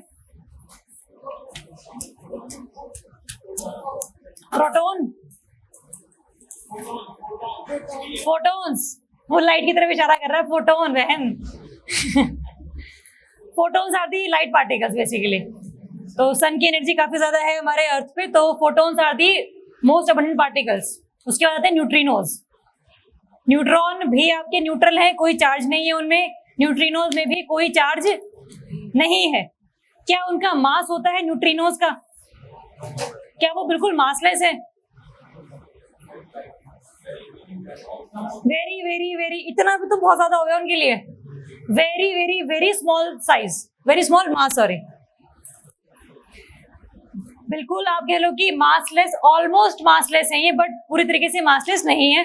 और चार्जेस तो यस पक्का है, चार्ज उनके ऊपर कोई भी नहीं होता।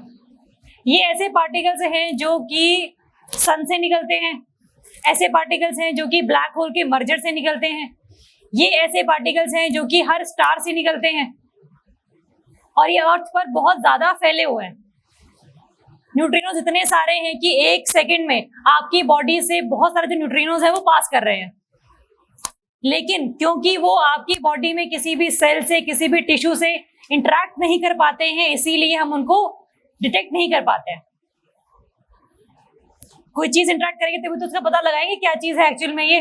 जब वो इंटरेक्ट ही नहीं कर रही है, बिल्कुल पास ही कर जा रही है, तो हम उसको पता लगाने के लिए बहुत स्पेशल जगहों पर अपनी जो लेबोरेटरीज हैं वो लगाएंगे, है ना। तो वैसी जो ऑब्जर्वेटरी है वो है आपकी INO, इंडियन न्यूट्रिनो ऑब्जर्वेटरी।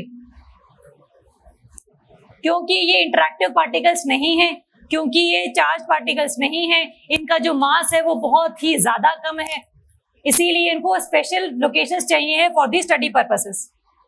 पहला ऑप्शन पढ़ो जरा। It is a mega science project jointly funded by the department of atomic energy and department of science and technology. सही बात है,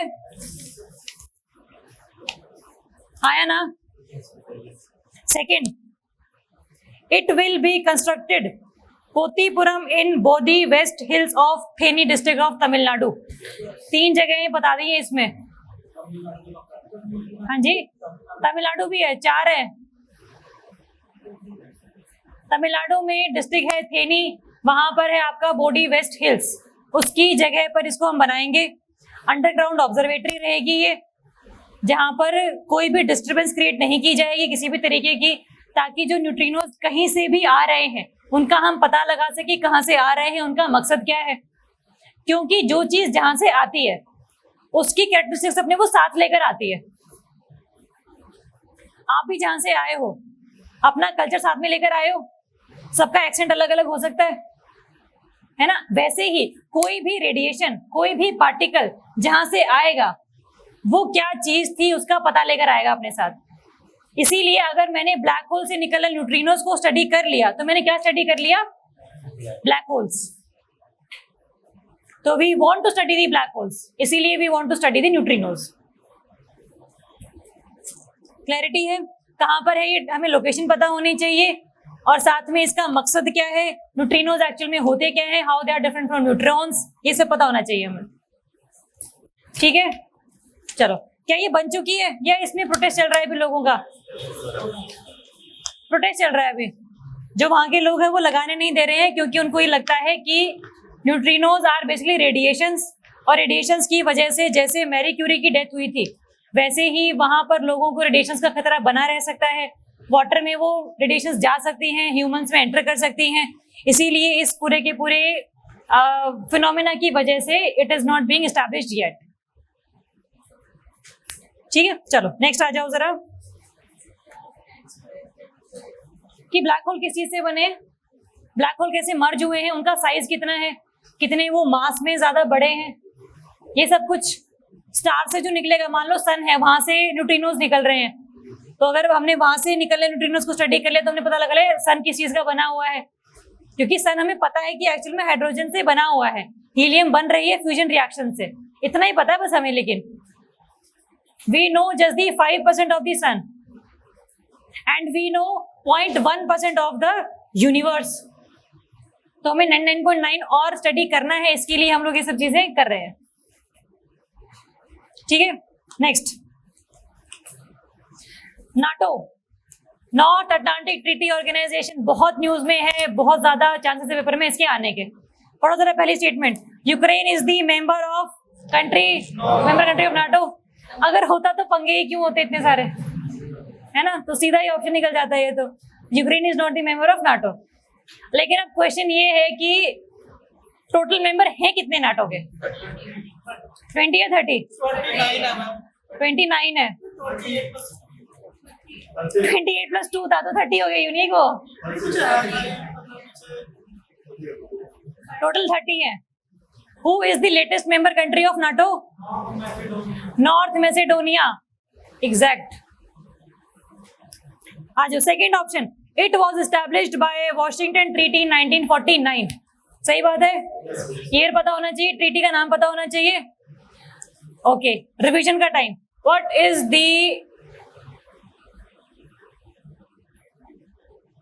WTO किस राउंड के बाद बना था? Uruguay round 1995। शाबाश। थर्ड ऑप्शन देखो, it is an intergovernmental military organisation. Intergovernmental है, मिलिट्री भी है, तीनों चीजें हैं। ऑप्शन क्या आएगा आंसर? ऑप्शन बी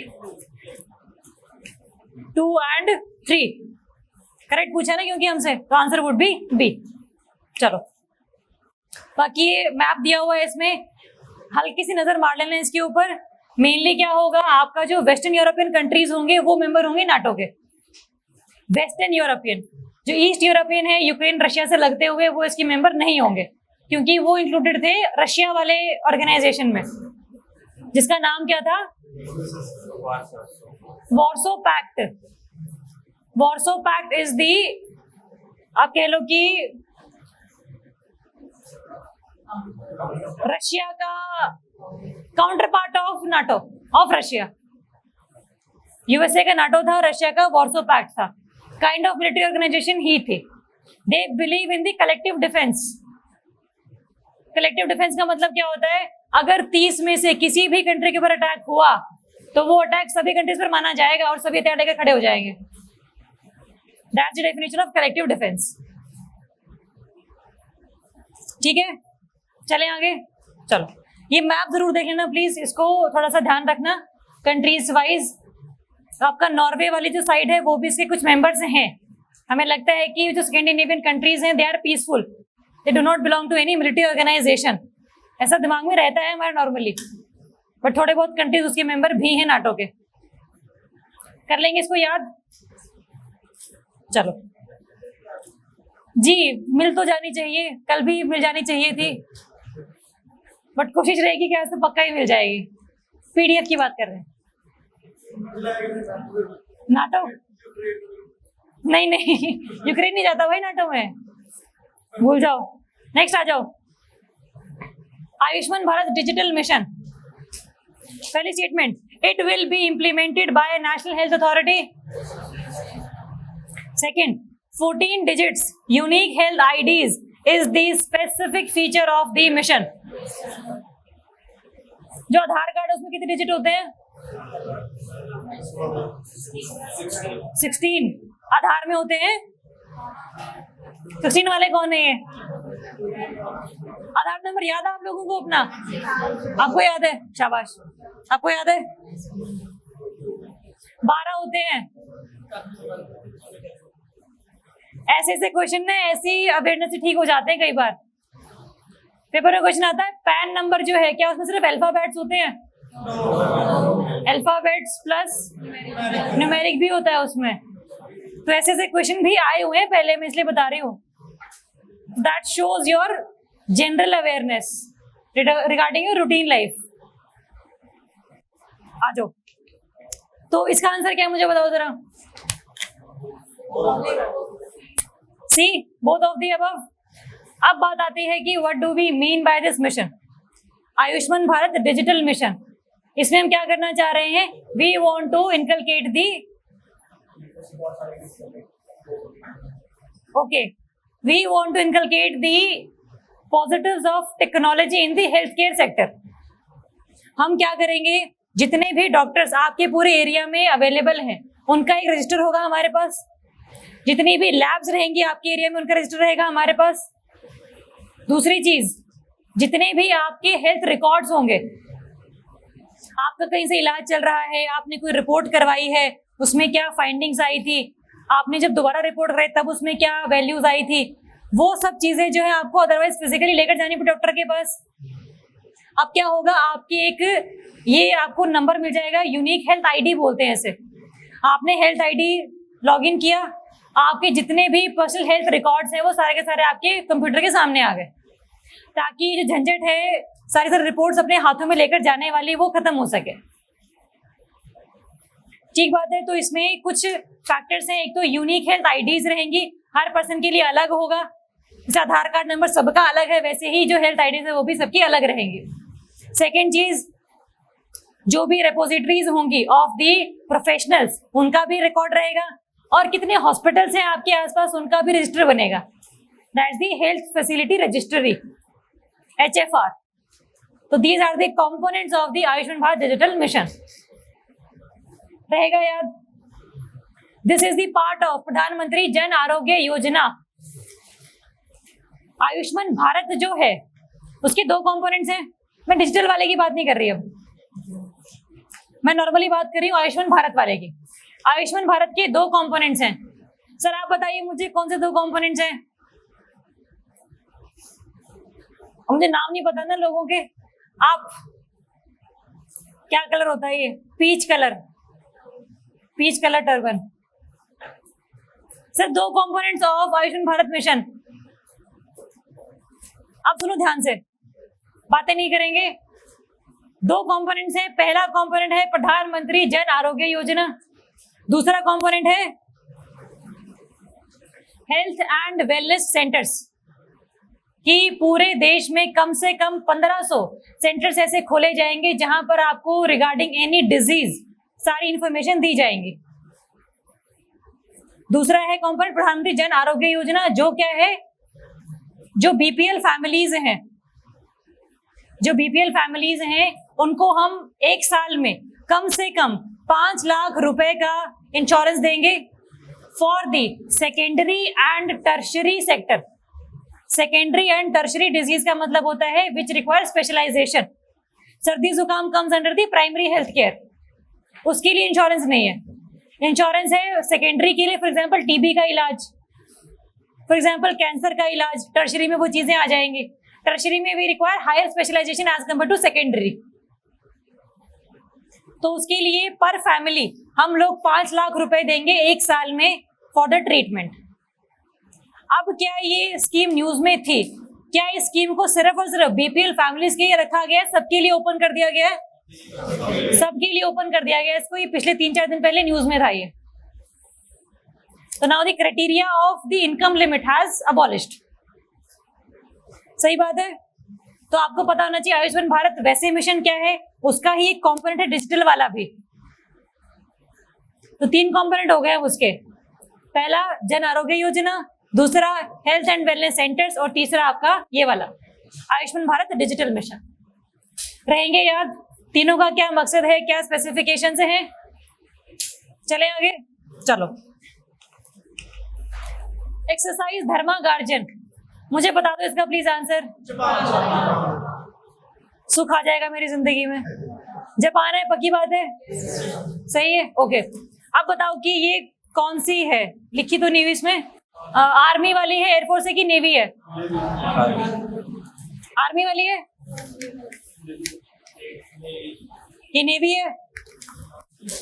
मैंने आप लोगों को होमवर्क दिया था जापान वाला भी. शिन्यू मैत्री भी हम लोगों ने करी थी, वो नेवी है. एक और है एयरफोर्स वाली, पढ़ो. 3 चीजें हैं. एक है आपका ये शिन्यू मैत्री, ये है आपकी एयरफोर्स वाली. दूसरी है आपकी ये जाइमेक्स, जो कि है आपकी सहयोग काइजिन भी है, किसकी, कोस्ट गार्ड वाली. सहयोग काइजिन हो गया, धर्मा गार्जन हो गया. ऐसे ऐसे जो नाम, बहुत से अच्छे अच्छे नाम है, मतलब रिसर्च किए हुए हैं, वो आपके जापान वाले एरिया में मिलेंगे. जाइमेक्स नाम से ही पता लग रहा है, जापान इंडिया मैरीटाइम एक्सरसाइज. ठीक है, चारों याद रखेंगे इसका, क्योंकि न्यूज में काफी रहता है. मुझे कौन बताएगा एक्सरसाइज कोबरा वॉरियर किस कंट्री की तरह लॉन्च की जाती है? यूके. ठीक है, नेक्स्ट आ जाओ. कोस्ट गार्ड वाली, सहयोग काइजिन है कोस्ट गार्ड वाली. आ जाओ. विद रेफरेंस टू चीता, दिख रहा हो क्वेश्चन. ठीक है, क्या इंडिया में चीताज पाए जाते हैं? चीताज है इंडिया में, नाउ एक्सटिंक्ट. अभी पूछ रही हूँ, अभी है या नहीं है? नहीं है. इंडिया में 1952 में ही खत्म हो चुके थे. आजादी के कुछ सालों बाद ही चीता हमारे यहाँ से जा चुके थे. पसंद ही नहीं आई हमारी शक्ल उन्हें. पहला ऑप्शन पढ़ो, चीता. हाँ जी, पढ़ने तो भाई, सबर, धैर्य, शांति। Cheetah reintroduction project aims to introduce cheetah in Madhav national park Madhya Pradesh. क्या ये सही है? माधव नहीं है, माधव की जगह कौन है? कूनो पालपुर। कुन्नू कुन्नू क्या कर रहे हो तुम? कूनो पालपुर नेशनल पार्क मध्य प्रदेश में है ये, वहां पर लेकर आएंगे इन्हें। कहां से लेकर आएंगे? साउथ अफ्रीका से, नामीबिया से। सेकंड पढ़ो, cheetah is the only large carnivore to have become extinct in independent India. आया ना?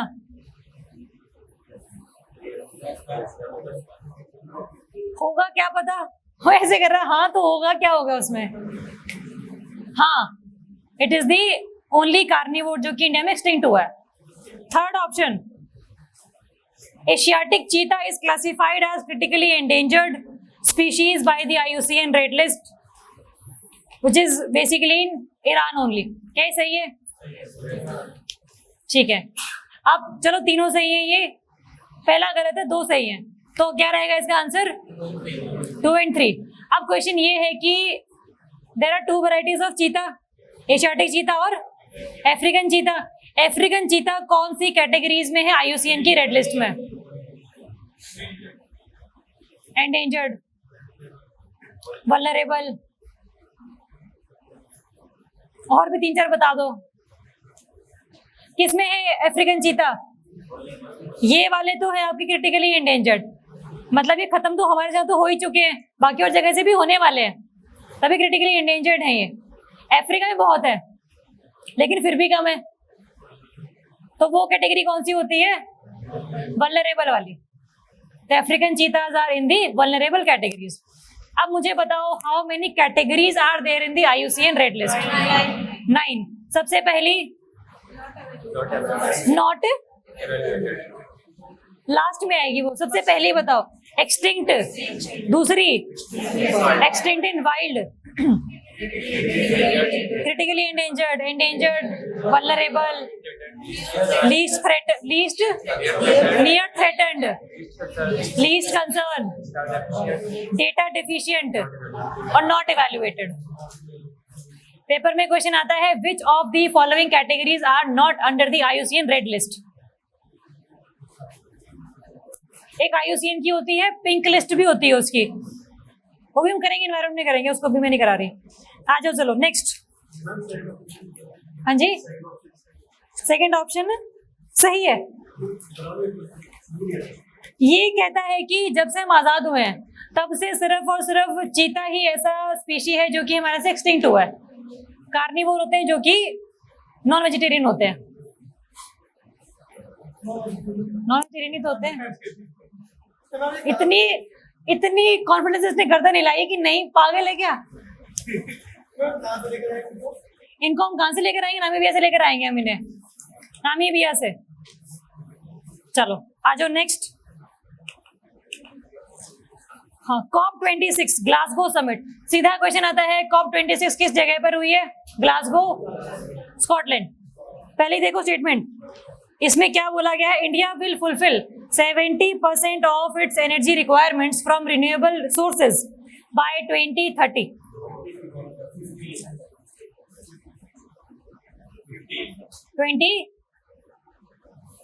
50% है, 70% नहीं है, ये कहना चाह रहे हैं सारे? सही कह रहे हैं। 2030 तक हमारा टारगेट है कि हम कम से कम 50% एनर्जी जो है वो किससे प्रोड्यूस करें? रिन्यूएबल रिसोर्सेज से, नवीनीकरण ऊर्जा से। Second option, India will reduce its total projected carbon emission by 1 billion ton by 2030। 5 billion ton,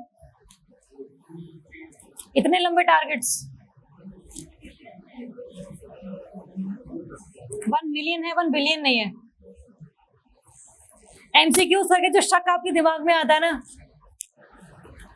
सही भी होता है बट गलत भी हो सकता है। वो 1 मिलियन तो होता ही कुछ नहीं यार, मतलब पैसे बहुत होते हैं 1 मिलियन, बट टन CO2 कम होता है। इसका आंसर है आपका B option, that's the correct answer. जो India will reduce its total carbon emissions by 1 billion ton by 2030। Homework है आप लोगों के लिए, इंडिया के पंचामृत जो ऑब्जेक्टिव्स हैं वो आप लोग करके लेकर आएंगे। इंडिया के पंचामृत ऑब्जेक्टिव्स, पंच अमृत ग्लासगो वाले, एक तो 3-4 तो पता ही है आप लोगों को, 2 तो यही हो गए, तीसरा आपको पता ही 2070 तक हम लोगों को क्या होना है, net carbon emitter. Net carbon emitter, net zero carbon emitter. Net carbon emitter का मतलब तो हो गया कि एमिट करेंगे, अब्सॉर्ब नहीं कर रहे। चौथा कुछ याद है, 500 गीगावाट बाय 2030 रिन्यूएबल रिसोर्सेज से अवेलेबल करवाएंगे। और साथ में एक और है 45% एमिशन रिडक्शन, ये करके लेकर आना। तो आई एम नॉट श्योर, कर लोगे इसको? हाँ जी, लास्ट क्या है ये आप पता करेंगे सर, और ये मुझे कल बताएंगे आप। आ जाओ नेक्स्ट, भाषा संगम इनिशिएटिव। नॉर्मली क्या है कि जितनी भी, मान लो कि आप इंडिया में कहीं पर भी जाते हैं तो वहां की जो लैंग्वेज आपको पता होनी चाहिए। आपको पता हो कि रास्ता कहाँ जाता है, इसको मलयालम में क्या कहते हैं, ताकि आप गुम नहीं हो। और जो अगले वाले ने बोला है वो भी आपको समझ में आना चाहिए।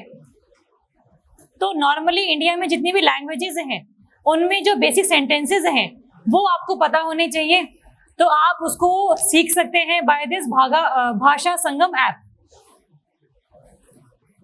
तो ये इनिशिएटिव है बेसिकली आपका। पहला देखो ऑप्शन क्या है, it aims to teach basic sentences of everyday usage in 22 Indian languages. 22 ये कौन सी लैंग्वेजेस हैं जो कि आपके 8th शेड्यूल में है, ठीक है। Second, it is an initiative of ministry of culture. Culture का भी हो ही सकता है वैसे तो, बट ये किसका है? एजुकेशन का लग रहा है। बताओ जरा क्या ऑप्शन रहेगा इसका आंसर। 2 ओनली पूछा क्या है आप लोगों से, इनकरेक्ट पूछा है। तो आंसर क्या रहेगा आपका? मिनिस्ट्री ऑफ एजुकेशन का है ये, तो आंसर वुड बी इनकरेक्ट है, तो 2 ओनली, बी रहेगा इसका आंसर। हमारा एक प्रोजेक्ट है एक भारत श्रेष्ठ भारत, जो कि हम लोगों ने लॉन्च किया था on the anniversary of Sardar Vallabh भाई पटेल जी। हाँ, तो उनकी एनिवर्सरी पर हम लोगों ने उसको लॉन्च किया था। उसी के ही अंडर हम लोगों ने इस मिशन को लॉन्च किया है, भाषा संगम इनिशिएटिव, जहां पर आपको नॉर्मली जो बेसिक सेंटेंसेस हैं वो सिखाए जाएंगे of the basic Indian 22 languages. चलो नेक्स्ट,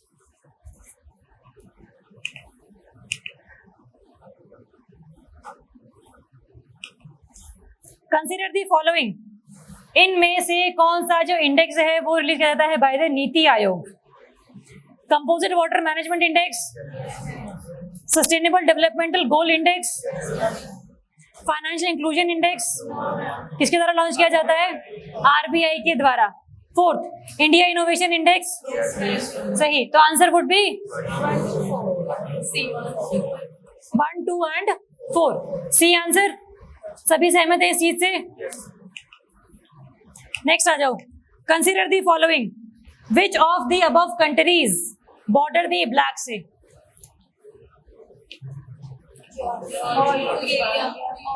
आर्मेनिया है, जॉर्जिया है, बुल्गारिया, यूक्रेन। 2, 3, 4 किसमें है? 2, 3, 4 ऑप्शन। तो ऐसे क्वेश्चन आएगा ब्लैक सी या किसी भी सी के ऊपर, ठीक है। अगर यहाँ पर होता बाल्टिक सी, यहाँ पर आपको ए दे रखा होता, या फिर आपका कैस्पियन सी होता, ए दे रखा होता, बट यहाँ पर आर्मीनिया दे रखा होता। बट कैस्पियन सी में ए क्या है? अजरबैजान। तो ध्यान रखना कि किस लोकेशन की हम बात कर रहे हैं। आप 4-5 बार मैप को देखोगे तो आपको वैसे आइडिया लग जाएगा कि कौन सी लोकेशन कहाँ पर है, कौन सी कंट्री कहाँ पर है। सही है क्वेश्चन? आ जाओ नेक्स्ट।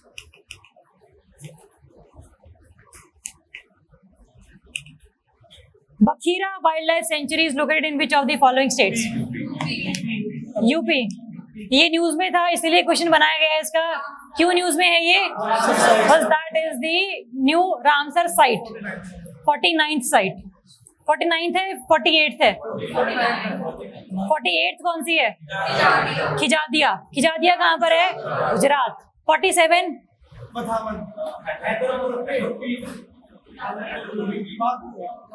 यूपी में क्या है? कौन सा पुर? हैदरपुर। बधावन नया पोर्ट बना है 13th महाराष्ट्र में, और जबकि वो हाँ जी। एक मिनट रुको यूनिक, सबर करो। हाँ जी हाँ बनी है। हाँ ठीक है ओके। 21 मई को जो लेटेस्ट 5 होंगी वो याद करके चले जाना। ये फरवरी मंथ में न्यूज में थी इसलिए इसके ऊपर क्वेश्चन बनाया गया है। स्टेट पता होना चाहिए, लोकेशन पता होनी चाहिए। ये किसके लिए फेमस है ये नहीं पता करना हमें, अदरवाइज ऐसे तो बहुत सारी हमारी स्पीशीज हो जाएंगी जो हमें याद करनी पड़ेंगी और वो याद रहती नहीं है, तो टाइम वेस्ट नहीं करेंगे अपना। नेक्स्ट आ जाओ। Consider the following statements regarding the Falkland islands. पहला, it is located in the eastern Atlantic ocean. Atlantic ocean में है, पहला क्वेश्चन तो यही है बट ये कहां पर है? North, south, east, west? South west, south में है और वेस्ट में है, तो स्टेटमेंट क्या हो जाती है ये? गलत। Second, Falkland islands are an overseas territory of the United Kingdom. Yes, ये न्यूज में इसलिए था क्योंकि यहाँ पर डिस्प्यूट चल रहा है बिटवीन अर्जेंटीना और यूके। यूके इनको कंट्रोल करके रखता है बट अर्जेंटीना कहता है कि यहाँ का कल्चर, यहाँ की लैंग्वेज, यहाँ का पूरा सिस्टम बिलोंग्स टू अर्जेंटीना। और न्यूज में इसलिए था क्योंकि अभी रिसेंटली चाइना ने अर्जेंटीना का जो क्लेम था ओवर दीज आइलैंड्स वो मान लिया था, इसलिए न्यूज में था। तो ये कहां पर है आपके मैप देखेंगे, ये वाला एरिया अर्जेंटीना के बिल्कुल राइट साइड में। Capital of Argentina Buenos Aires. Location पता होनी चाहिए। How many countries are there in the south American continent? 13। Nice. इनमें से कितनी कंट्रीज में से इक्वेटर पास करता है? साउथ अमेरिका की बात कर रही हूं मैं। ECB 3, इक्वाडोर, कोलंबिया और ब्राजील। ध्यान रखेंगे, होमवर्क लिखो।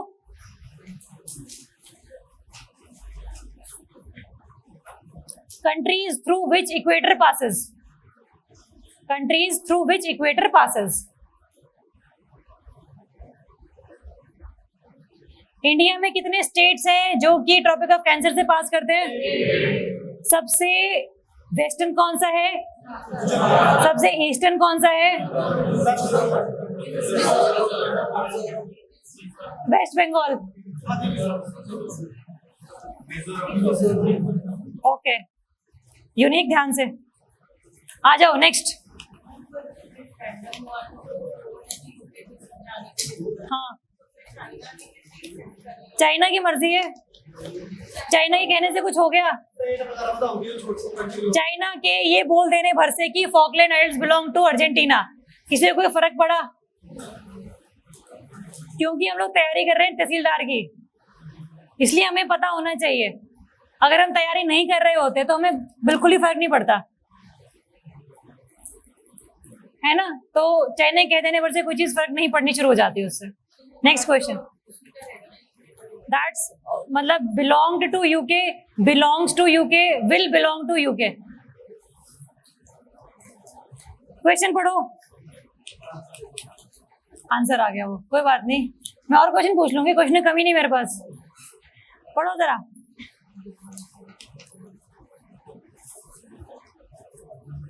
टू प्लस टू डायलॉग है। क्या होते हैं पहले 2+2 डायलॉग? डेफिनेशन। दो पावरफुल मिनिस्ट्रीज, कौन कौन सी?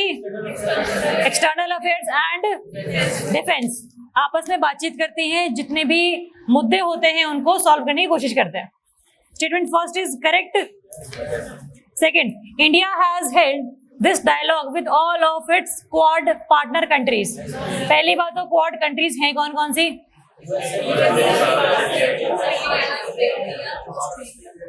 रशिया वाला कौन है?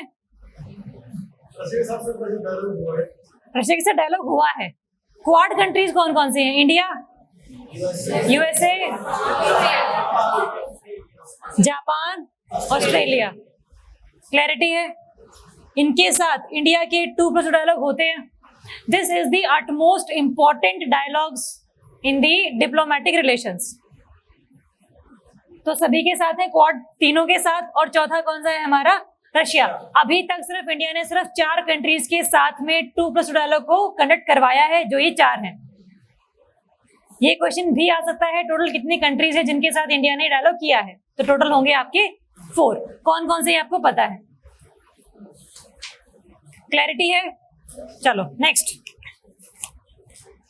With reference to faster adoption and manufacturing of hybrid and electric vehicles, FAME scheme. FAME scheme है, इसके बारे में पता लगाएंगे। पहला बड़ा statement, there is emphasis of electrification of the public transportation of the in the scheme. हम क्या करना चाह रहे हैं स्कीम के द्वारा? इलेक्ट्रिक व्हीकल्स को लेकर आने की कोशिश कर रहे हैं, चाहे वो 2 व्हीलर्स हो, चाहे वो 3 व्हीलर्स हो, चाहे वो 4 व्हीलर्स हो। हम लेकर आएंगे इलेक्ट्रिक हाइब्रिड व्हीकल्स भी। हाइब्रिड व्हीकल्स कौन से होते हैं? जो कि इलेक्ट्रिक प्लस फ्यूल दोनों पर चलते हैं।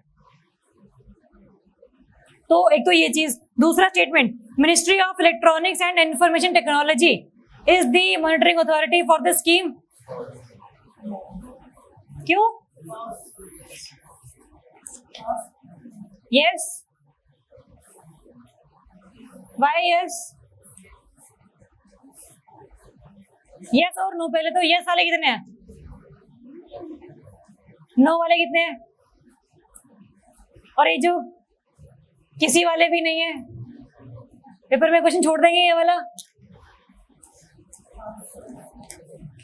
देखो यहाँ पर कंफ्यूजन हो सकती है ये वाली कि यहाँ पर हम बात करें टेक्नोलॉजी की तो मेटी भी हो सकती है, बट मेटी नहीं है, क्योंकि हम बात करें यहाँ पर व्हीकल्स की। व्हीकल्स के लिए कौन सी मिनिस्ट्री रिस्पॉन्सिबल रहती है normally?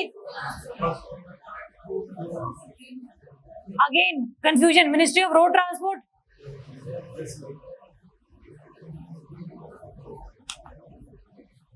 Ministry of heavy industry and public transportation.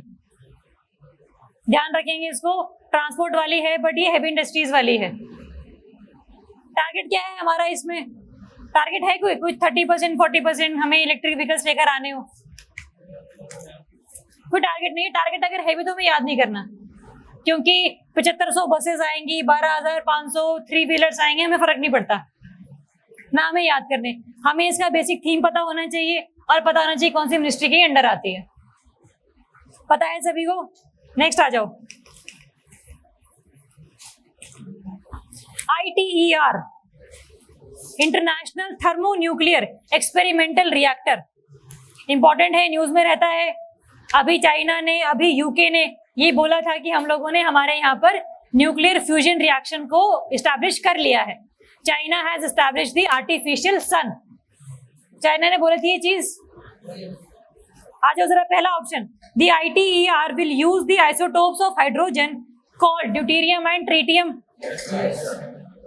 What do you mean by isotopes? पहले तो क्वेश्चन ये है, having same atomic number but different mass number। atomic number क्या होता है किसी भी एटम का? Number of protons. Mass number क्या होता है? प्रोटॉन प्लस न्यूट्रॉन्स, जो कि आपकी न्यूक्लियस में रहते हैं।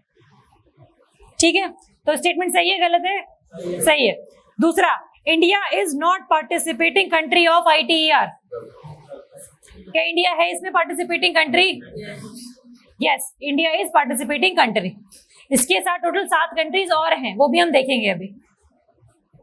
Third, although there are many experimental tokamaks tokamak basically क्या होता है ना, वो एक इक्विपमेंट जिसके अंदर न्यूक्लियर फ्यूजन रिएक्शन की जाती है। न्यूक्लियर फ्यूजन रिएक्शन करने के लिए एनर्जी ज्यादा चाहिए होती है या फिर न्यूक्लियर फ्यूजन करने के लिए?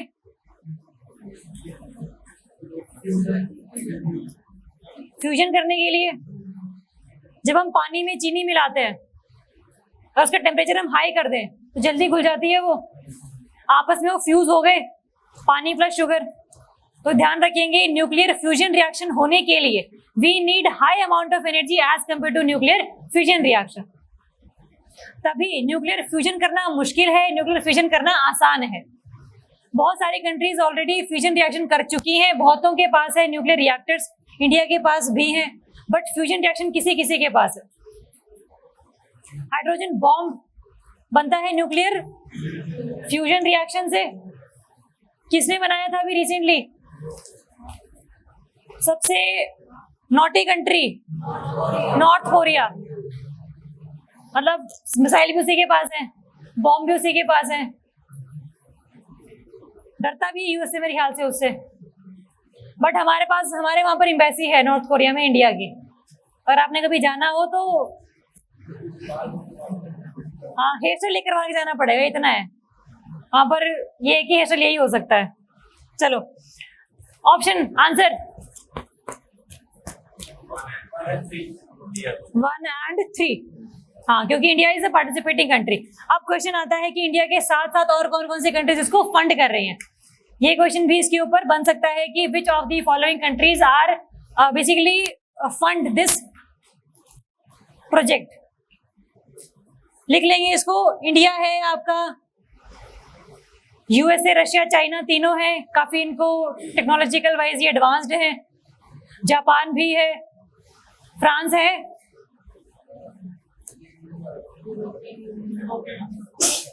हाँ यूके है आपका, यूरोपियन यूनियन है, यूएस है, यूके नहीं है जी। ये कहां पर बन रहा है? फ्रांस में। हाँ जी जी, हाँ उसी की लेबोरेटरी में, राइट जी। या तो फ्रांस में है या स्विट्जरलैंड में है, या तो दोनों के बॉर्डर पर है, ये दोनों के बॉर्डर पर है। इसको चेक कर लेना एक बार, इसकी लोकेशन को। आई थिंक ये बॉर्डर पर है, बट आप फ्रांस कह रहे हो तो इसको हम चेक कर लेंगे एक बार। चलो, कहने का मकसद ये कि फ्रांस गवर्नमेंट इसको नहीं फंड कर रहा होगा, जो कंपनी जिसने लगाया होगा वो उसको फंड कर रहा होगा, या फिर फ्रांस के अलावा ये 7 कंट्रीज हैं जो इसको फंड कर रहे होंगे। बट हम ध्यान रखें, India is participating country. News में इसलिए है क्योंकि काफी बार ये न्यूज में रहा है, ये बताने के लिए कि इसमें जो रिएक्शन हम लोग कर रहे हैं दैट हैज बीन सक्सेसफुल। अभी टोकामक रिलीज किया गया था कि हम लोगों ने बना लिया है, अब फ्यूजन रिएक्शंस में हम लोग करने वाले हैं, इसलिए काफी न्यूज में रहता है ये। चलो next, volatile organic compounds news में है, काफी रहते हैं। अभी न्यूज में था ये इस वजह से कि ये बोला गया था कि अगर इंडिया अपने जो व्हीकुलर एमिशंस है उनको कम कर दे तो 90% ये जो VOCs हैं वो रिलीज होने कम हो जाएंगे। अब ये होते क्या है? वोलेटाइल ऑर्गेनिक कंपाउंड्स, ऑर्गेनिक का मतलब क्या होता है? जिसमें कंटेनिंग कार्बन एंड हाइड्रोजन का बॉन्ड। वोलेटाइल का मतलब क्या होता है? जो बहुत जल्दी वेपराइज हो जाते हैं। तो वो जैसे नए पेंट की स्मेल, नई कार की स्मेल, परफ्यूम्स की फ्रेग्रेंस, ये सब जो चीजें हैं ये कंटेन करती हैं आपके VOCs। एक ये चीज, साथ में ये निकलते हैं आपके व्हीकल से भी। जब हम व्हीकल चलाते हैं उसमें से नाइट्रोजन मेनली निकलता है, नाइट्रोजन ऑक्साइड मेनली निकलता है, साथ में ये भी निकलते हैं। पहले चीज में पढ़ो जरा, VOCs do not produce in nature. क्या नेचुरली प्रेजेंट होते हैं या सिर्फ और सिर्फ ह्यूमन एक्टिविटीज से ये बनते हैं? अगर ह्यूमंस चले जाएं इस पूरी दुनिया से तो क्या VOCs भी चले जाएंगे? नहीं जाएंगे, क्योंकि नेचर में ये प्लांट्स के द्वारा भी रिलीज किए जाते हैं। जो प्लांट्स हैं अपने डिफेंसिव मैकेनिज्म के लिए एक जो फ्रेग्रेंस है वो रिलीज करते हैं। तो yes, they are basically found in the nature. Second, VOCs can drive the formation of other dangerous pollutants.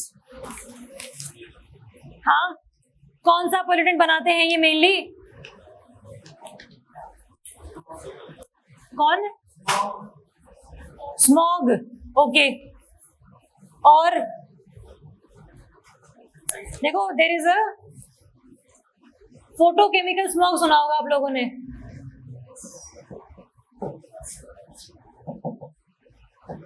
Photochemical smog. Photo का मतलब क्या होता है? Presence of light.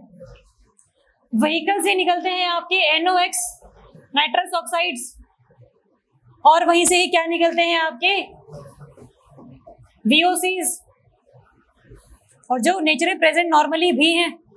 जब इन दोनों की रिएक्शन होगी इन दी प्रेजेंस ऑफ सनलाइट, तब ये क्या बनाते हैं?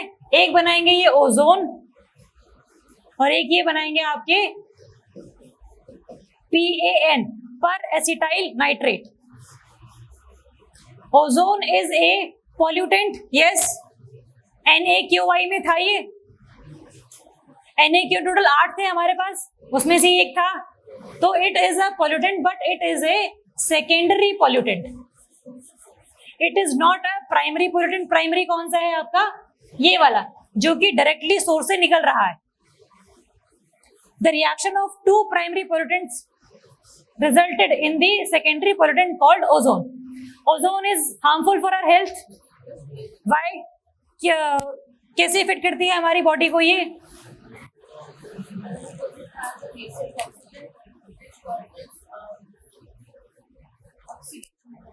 Lungs plus kidney disease, nascent oxygen, oxidation, कुछ नहीं फर्क पड़ता हमें. हमारी बॉडी में जाकर ये मेनली लंग्स और किडनी डिजीजेस को कॉज करती है. इसीलिए O3 की जो अमाउंट है वो कम से कम होनी चाहिए. What is the unit for measuring the ozone layer of the stratosphere? Dobson unit. Ozone layer मिलती कहाँ है आपको? किस स्फीयर में मिलती है? स्ट्रेटोस्फीयर में. हाइट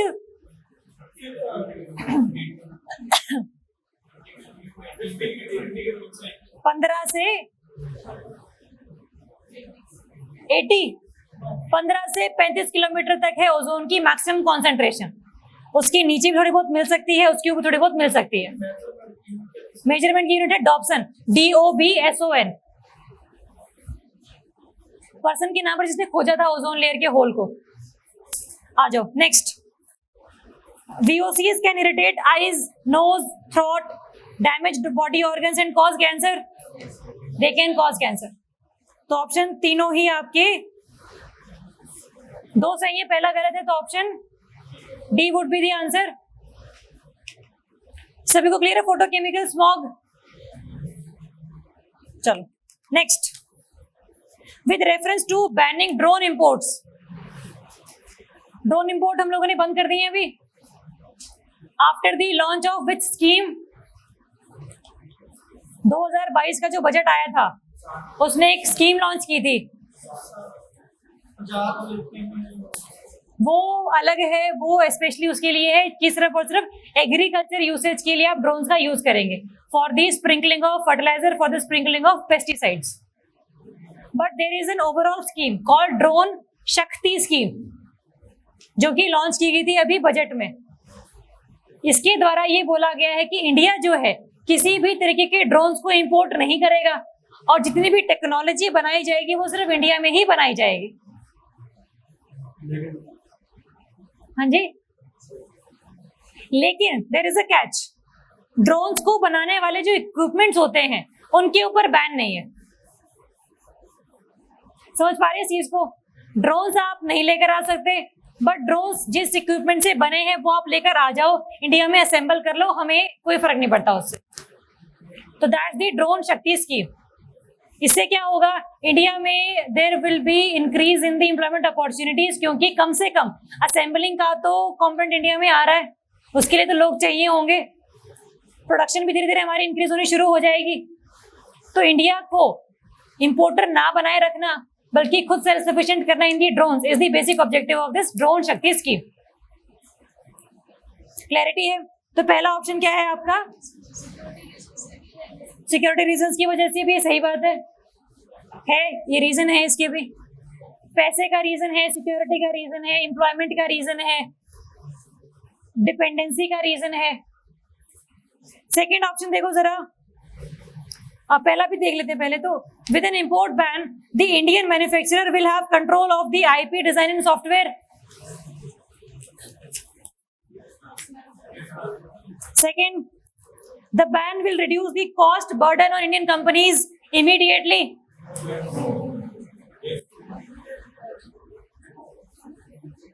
इमीडिएटली कॉस्ट बर्डन का मतलब होता है पहले तो हम लोग सिर्फ वहां से चीजें मंगाते थे और असेंबल कर लेते थे, अब हमें पहले से स्क्रैच से खुद बनाना पड़ रहा है। तो जो कॉस्ट होगी वो बढ़ेगी कि हमारी कम होएगी? क्योंकि पहले हमें करनी पड़ेगी रिसर्च, पहले हमें लेके आनी पड़ेगी टेक्नोलॉजी, उसके बाद ही पूरा का पूरा सिस्टम है वो हम काम कर पाएंगे। ये डोर बंद कर दो प्लीज, ये ना पेंट की वो आ रही है। तो आंसर क्या है आपका इसमें? वन ओनली, ठीक है। तो ड्रोन शक्ति स्कीम क्या है, क्यों लेकर आई गई है? जो किसान वाली स्कीम है वो सिर्फ आपके एग्रीकल्चर के लिए थी। चलो नेक्स्ट, INS 2D 2TD, इसमें TD का जो मतलब है दैट इज टेक्नोलॉजी डेमोन्स्ट्रेटर, कि हमारे पास टेक्नोलॉजी है।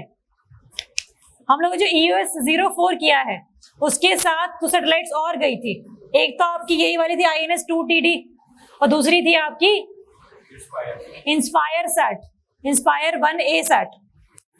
तो तीनों हमें ध्यान रखनी है। अगर हम INS 2TD की बात करें तो ऑप्शन देखो पहला, it is a technology demonstrator for the first India Bhutan joint satellite. Bhutan के पास कोई सेंटर नहीं है सैटेलाइट को लॉन्च करने का। इंडिया में लॉन्च होती सैटेलाइट्स, कहां से लॉन्च होती है इंडिया में? श्रीहरिकोटा आइलैंड का नाम है, सेंटर का नाम क्या है? Satish Dhawan space centre. कौन सी लेक के पास पड़ता है? पुलिकट लेक। इंडिया में एक ही जगह है जहां से सैटेलाइट को लॉन्च करते हैं, इंडिया में एक ही जगह है जहां से आप मिसाइल को टेस्ट करते हैं। कौन से आइलैंड पर हम मिसाइल को टेस्ट करते हैं? Wheeler island, also known as APJ Abdul Kalam ji island. कौन सी लेक के पास है ये? चिलिका के पास। दोनों ही कैसी लेक्स हैं जो कि कोस्टल एरियाज पर लाया करती हैं, बिल्कुल लगून्स बोलते हैं ऐसी लेक्स को, जहां पर fresh water plus salt water दोनों का ही कुछ ना कुछ मिक्सिंग होता है। क्लैरिटी है सभी को? चलो second option, the thermal imaging camera of the INS 2TD are meant for earth observation purposes. हाँ या ना? कैसी रहेगी सैटेलाइट? ये ऑब्जर्वेशन है, कम्युनिकेशन है या फिर मिलिट्री है? ऑब्जर्वेशन वाली ही है। तो this option is also correct. Option C is the answer then. पूछा करेक्ट है ना आप लोगों से? होमवर्क लिखो। इंस्पायर सैट जो लॉन्च की इसके साथ तीसरी, वो हमें पता होनी चाहिए। EOS 04 हम लोगों ने कर ली, इनसैट 2D हम लोगों ने कर ली और इंस्पायर आप लोग करेंगे।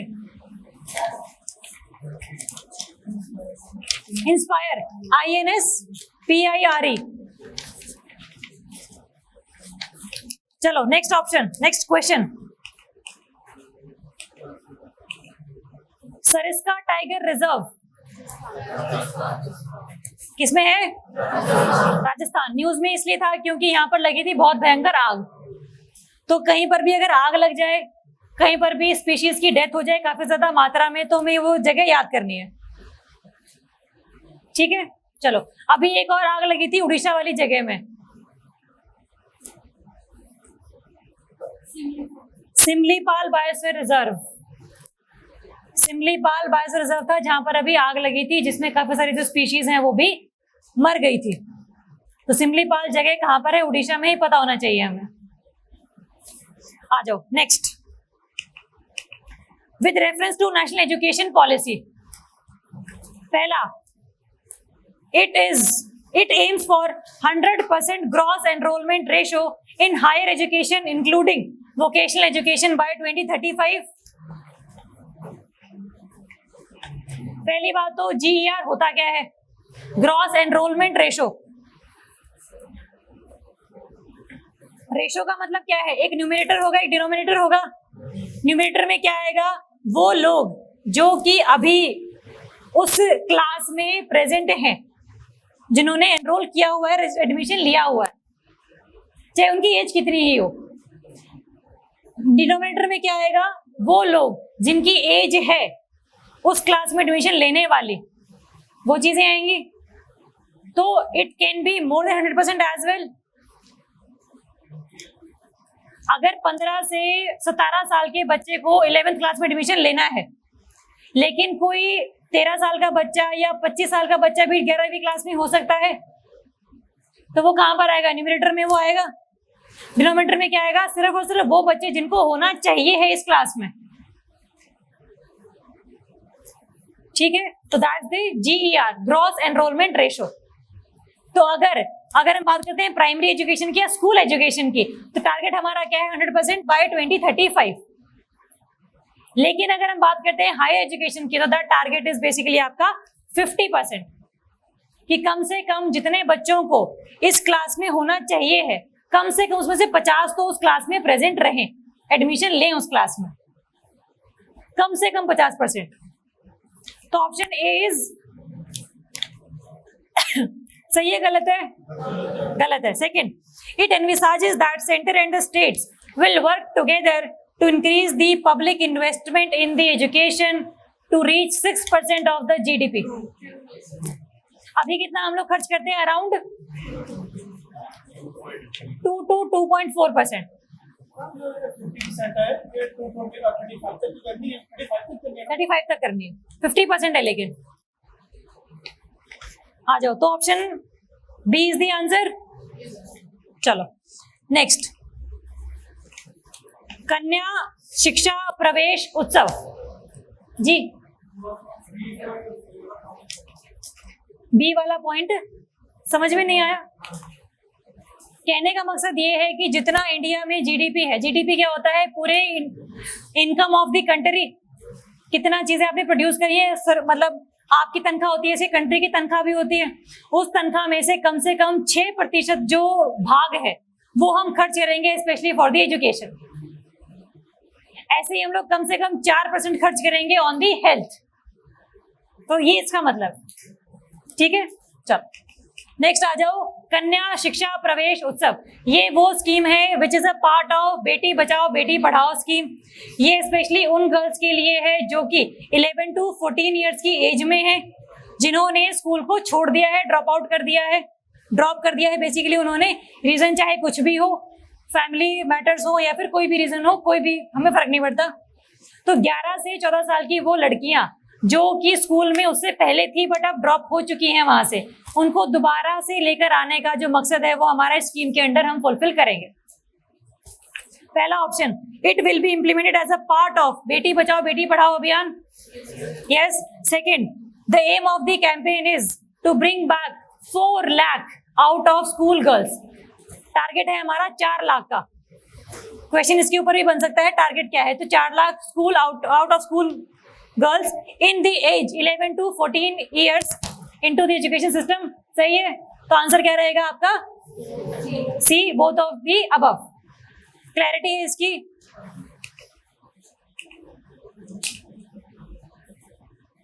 खत्म होते हैं यहाँ पर फेब्रुअरी मंथ के करंट अफेयर्स। टोटल 50 हम लोगों ने किए। आप लोगों को होमवर्क पता है आपका, करके लेकर आएंगे। जिन्होंने कल परसों और उससे पहले के दिन का नहीं किया वो भी प्लीज कर लेना। अभी बीच में ब्रेक मिलेगा तो खाना खा लो या होमवर्क कर लो, खाते खाते होमवर्क कर लो, तुम्हारी मर्जी, बट कर लेना, ठीक है। हम कल मिलेंगे with the current affairs of January month. जी जी, PDF जाते ही इंश्योर किया जाएगी पहुंच जाए टेलीग्राम चैनल पे। हाँ, पहले सोचो क्या था वो। 28 पढ़ के मेरे पास आना फिर। करेंगे क्लास खत्म। चलो कल मिलेंगे फिर हम।